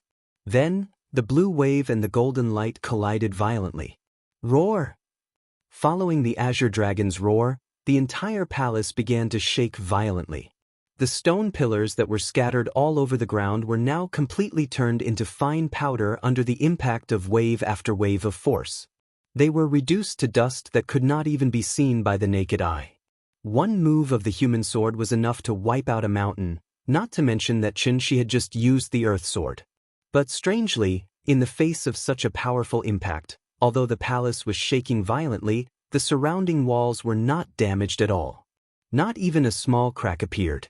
When the golden light dissipated, other than the huge stone pillar that supported the dome, only a thick layer of dust was left on the obsidian floor. Everything seemed to be as good as new. As for the azure dragon, it was actually not affected at all. The azure dragon's speed was very fast. As soon as Qin slashed out with the earth sword, it had already arrived in front of Qin Shi.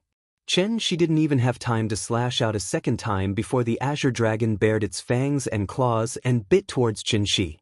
Seeing this, Qin Shi's body suddenly glowed with golden light. He used his true qi to form a shield and prepared to take the azure dragon's attack head-on. But at this time, the azure dragon's figure directly passed through his body. Passed through, Qin Shi was stunned. Because at this time, he realized that the azure dragon was not real. It was just an illusion. No, it's wrong to call it an illusion, because it clearly received his attack just now. Qin Shi raised his eyebrows and was about to turn around and slash again. But at this time, the azure dragon had already passed through the shield he set up for He Tiangang and crashed into He Tiangong's body.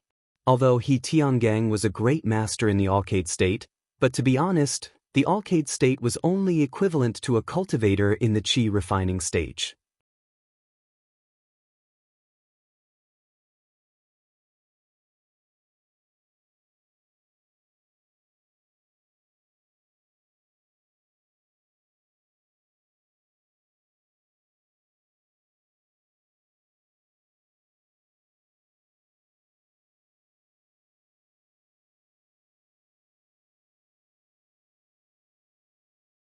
Therefore, as soon as He Tiangang moved, Qin Shi, who was flying in the air, lowered his head and looked at He Tiangang's fleeing figure.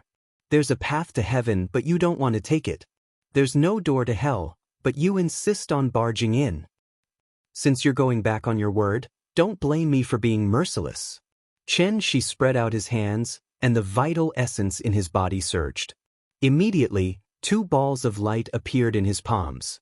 Then, Qin Shi held the 2 balls of light and quickly gestured in front of his chest. Suddenly, he slammed his palms toward He Tiangang's back. 49 Forms of Heavenly Divination, Soul Dao Chapter. Tai Suppression, 3 Qis as 1, Soul Catcher. Soul Catcher was slightly different from Evil Vanquisher, because Soul Catcher was a pure spiritual attack. Qin Shi's spiritual injury was very serious, so the moment he forcefully used Soul Catcher, his face flushed red. This move could be said to hurt the enemy 1,000 times, but hurt himself 800 times. However, the azure dragon had gone back on its word first, so today, Qin Shi was determined to destroy its soul. No matter what kind of position it had in Chinese culture, in short, today, the proud dragon has no regrets. Perhaps sensing the pressure coming from behind, He Tiangang stepped on the snow and quickly leaped out. At the same time, he did not forget to look back. When he saw the golden light in Qin Shi's hands, He Tiangang suddenly stopped. Then, he turned toward Qin Shi and let out a resounding dragon roar. Roar! The roar of a tiger and the roar of a dragon was mighty and continuous. The azure dragon probably knew that today's matter could not be settled peacefully. Therefore, after this deep roar sounded from afar, the shadow of an azure dragon suddenly appeared behind He Tiangang. The hidden dragon sleeps, and its roar shakes thousands of mountains. The shadow of the azure dragon coiled in the air. At the same time that Qin Shi slammed his palms, the shadow of the azure dragon soared into the air with a monstrous force. Like a giant python pouncing on its prey, it opened its bloody mouth and rushed toward Qin Shi. At this moment, Qin Shi seemed to see the shadow of great-granduncle in it. It was a very familiar scene, But Chen Shi did not have time to think about it. Because the soul catcher had been released.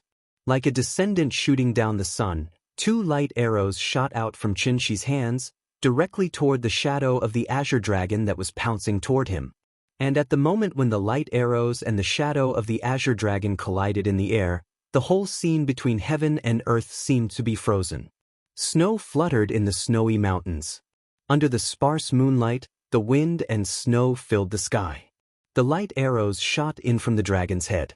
After a flash, they pierced through the entire shadow of the azure dragon and directly entered He Tiangang's body. The resounding dragon roar sounded again, but this time it did not come from He Tiangang's mouth. Instead, it came from the shadow of the azure dragon. As if it had suffered a huge injury, the shadow of the azure dragon trembled violently. Then, it curled up into a circle in the air, raised its head and roared angrily toward the sky.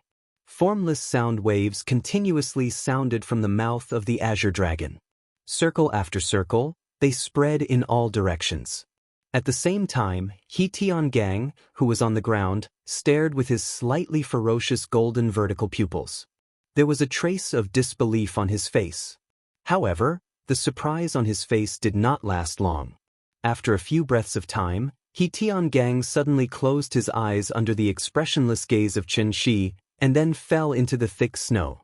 At this time, the shadow of the azure dragon in the air, like a group of disturbed fireflies, suddenly turned into specks of starlight and disappeared in the wind and snow. The soul was destroyed.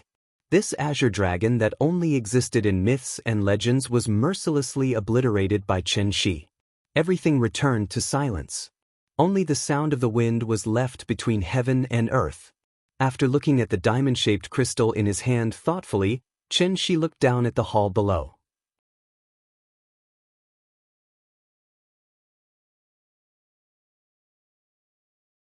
Chapter 256. Chen Shi flew in the air and looked down at the scenery below. The thick spirit fog had dissipated, so his field of vision was wide open.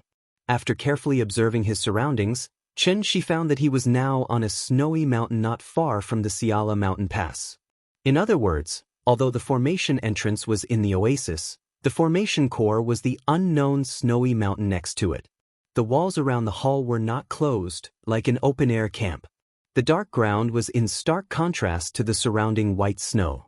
The wind and snow were too strong, and the temperature was at least minus 60 degrees Celsius. Therefore, in just a few minutes, Wu Lian and the others lying on the ground were covered with a thin layer of snow. Chen Shi estimated that they would not wake up for a while, so he moved the survivors to the temporary laboratory in the oasis. After settling the group of people, Chen Shi flew back to the spacious hall and began to carefully study the rhombus-shaped crystal in his hand. This rhombus-shaped crystal was transparent, and a faint purple mist constantly rose in the middle. Chen Shi held his breath and silently felt the cold feeling coming from the crystal. But after studying it for a while, he still could not detect any signs of energy fluctuations from it. It was as if it was just an ordinary piece of natural crystal. But that was obviously impossible. If the hall was the cage that imprisoned the azure dragon, then this crystal was obviously the key. It was just that Chen Shi did not know how to use this key. The flow of time in the hall was different from the outside world, so this kind of cultivation place was undoubtedly very attractive to the current Chen Shi. If he had the key to the hall, then he could come here to cultivate when he had nothing to do. A cultivation place comparable to Tian Xian. How could Chen Shi not be tempted? Thinking of this, Chen Shi could not help but show a trace of annoyance on his face. If he had known, he would not have hit so hard. The azure dragon didn't keep its word. Chen Shi was worried that He Tiangang's soul would be devoured by the azure dragon if it dragged on, so he decisively killed him. Now that he thought about it, it was quite a pity. The main hall was obviously a cage used to suppress the azure dragon. Although they did not know how long it had been imprisoned here, judging from the azure dragon's behavior just now, it clearly had a certain degree of understanding of this main hall. However, it was too late to say anything now. He had already killed the azure dragon, so Chen Shi could only slowly explore the secrets of the hall. After pondering for a while, Chen Shi began pouring his true essence into the crystal. When the true essence flowed into the crystal, the dense purple qi in the crystal began to surge. There's hope. Seeing this, Chen Shi couldn't help but raise his eyebrows. He began to madly pour his qi into the crystal.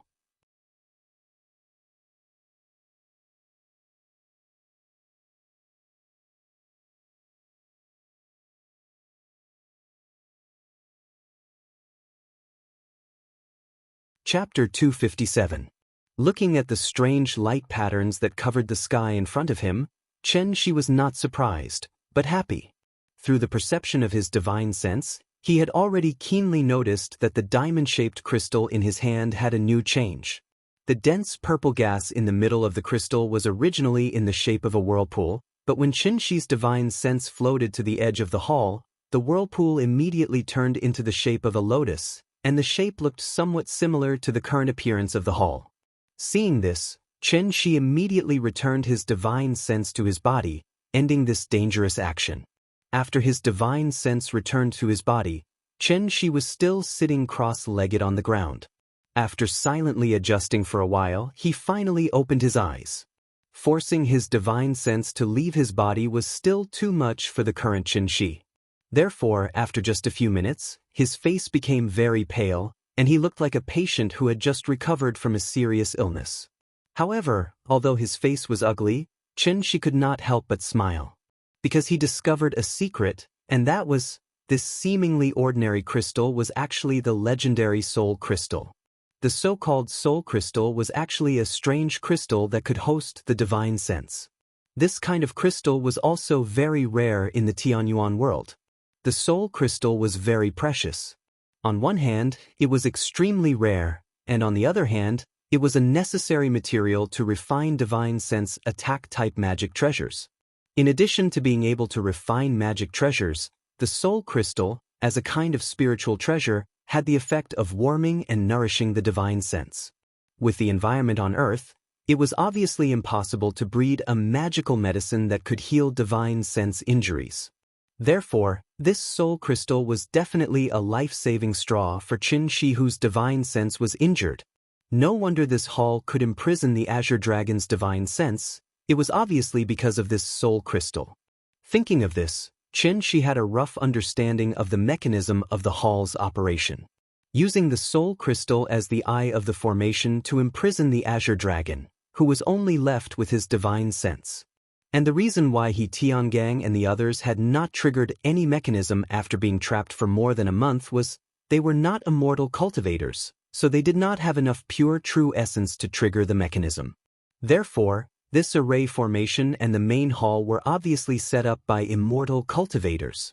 Moreover, this unknown, immortal cultivator was at least at the insightful emptiness realm. Otherwise, it would be impossible for him to set up such a grand formation that involved the true meaning of the word void.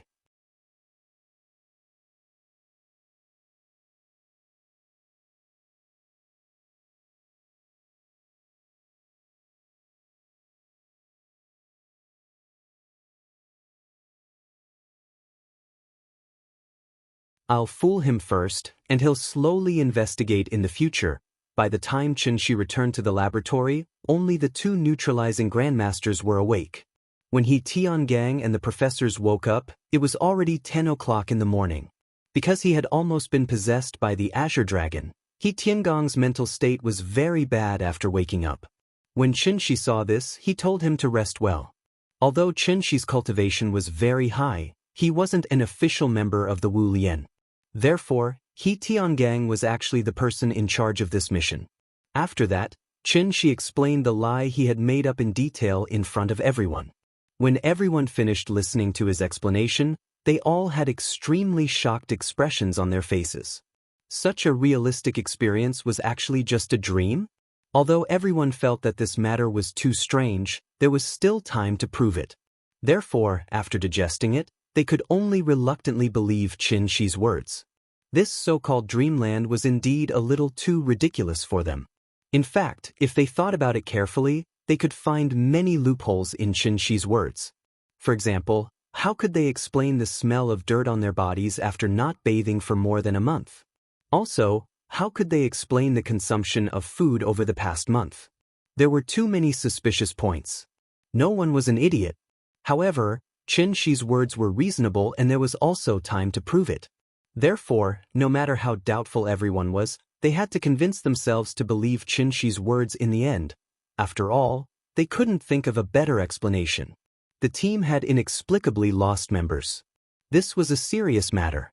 Therefore, even though He Tiangang still didn't understand the situation, he still honestly recorded everything in the mission log. Just like what Qin Shi said, it was already good enough that they survived. As for what exactly happened last night, this was obviously not a question he should be thinking about now. Because he was also a smart person. The snow had been blowing heavily all night. Now it was finally sunny. He Tiangang had already seen the strangeness of the oasis. Therefore, the first thing he did after the weather cleared was to move the temporary laboratory to the edge of the oasis. It was about 200 meters away from the oasis on a glacier plain. At this moment, he would rather be in an environment of -50 degrees Celsius in the cold wind than easily get close to the oasis. As long as the professors finished collecting the data, He Tiangang could take everyone on a trip and leave. However, this process would take about 10 hours. Because of this, He Tiangang's heart was almost in his throat. He could only keep praying in his heart that nothing would go wrong. Unlike He Tiangang, who was on tenterhooks, Qin Shi was very calm. After patrolling the area with everyone, Qin Shi stuffed a stone into He Tiangang's hand.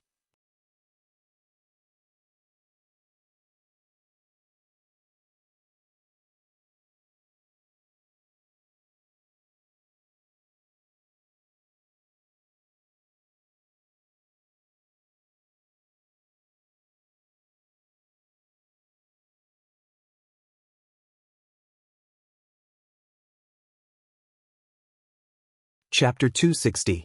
The little girl was scared out of her wits because Auntie Zhang had just taught her a lesson by scaring her. Although the little girl was scared and seemed to be traumatized, Qin Shi didn't think there was anything wrong with Auntie Zhang's behavior. After all, if she didn't pay attention to education in this area, it would be too late for regrets when the child was taken away by human traffickers. Although that was basically impossible, setting an alarm bell in Yan Yan's heart in advance was always a precautionary measure. Human trafficking had always been the most serious topic of this era. Behind it was the dark side of civilized society. Why did human traffickers like to abduct children under the age of 5? It wasn't just because children were easy to deceive, but because children couldn't remember things. After 2 or 3 years, they basically didn't recognize their biological parents. Instead, they would treat the family that adopted them as their closest relatives. After many years, even if the child had a little bit of memory before they were abducted, it was usually just fragmented fragments and not enough for them to recall the complete experience. Ordinary people might feel that this kind of thing was far away from them, so whenever they saw news about it, they felt like they were listening to a book from heaven and had no interest in it at all. But all of this was actually close at hand. According to statistics, there were as many as 20,000 cases of human trafficking of women and children in the country in 2015, but the number of cases that were solved was only 3,000. The solving rate was only 17%, not even 20%. And behind these simple numbers, there were families that were shattered because of the loss of their children, as well as parents who were devastated. Human traffickers didn't need to be ruthless like the underworld, so they usually looked ordinary. They might be kind aunties passing by on the street corner, or they might be honest farmers. But under those seemingly harmless skins, there was a cold and cruel heart. Therefore, in Qin Shi's view, there were 2 kinds of behavior in this world that could be called heinous and could be directly shot once caught. And that was drug dealers and human traffickers. The Western region had always been the disaster area of human trafficking cases. Although Chengdu had successfully become a new first-tier city in recent years, this kind of thing was still a common occurrence. Auntie Zhang's goal of educating the child had been achieved, so she waved her hand and asked everyone to go home. During this time, she pursed her lips and didn't say a single word. In fact, whether it was Aunt Zhang or the onlookers, they could only feel a deep sense of helplessness at the same time. This also caused the atmosphere at the entrance of the residential area to be very oppressive. The old couple who had lost their child sat on the ground and cried miserably.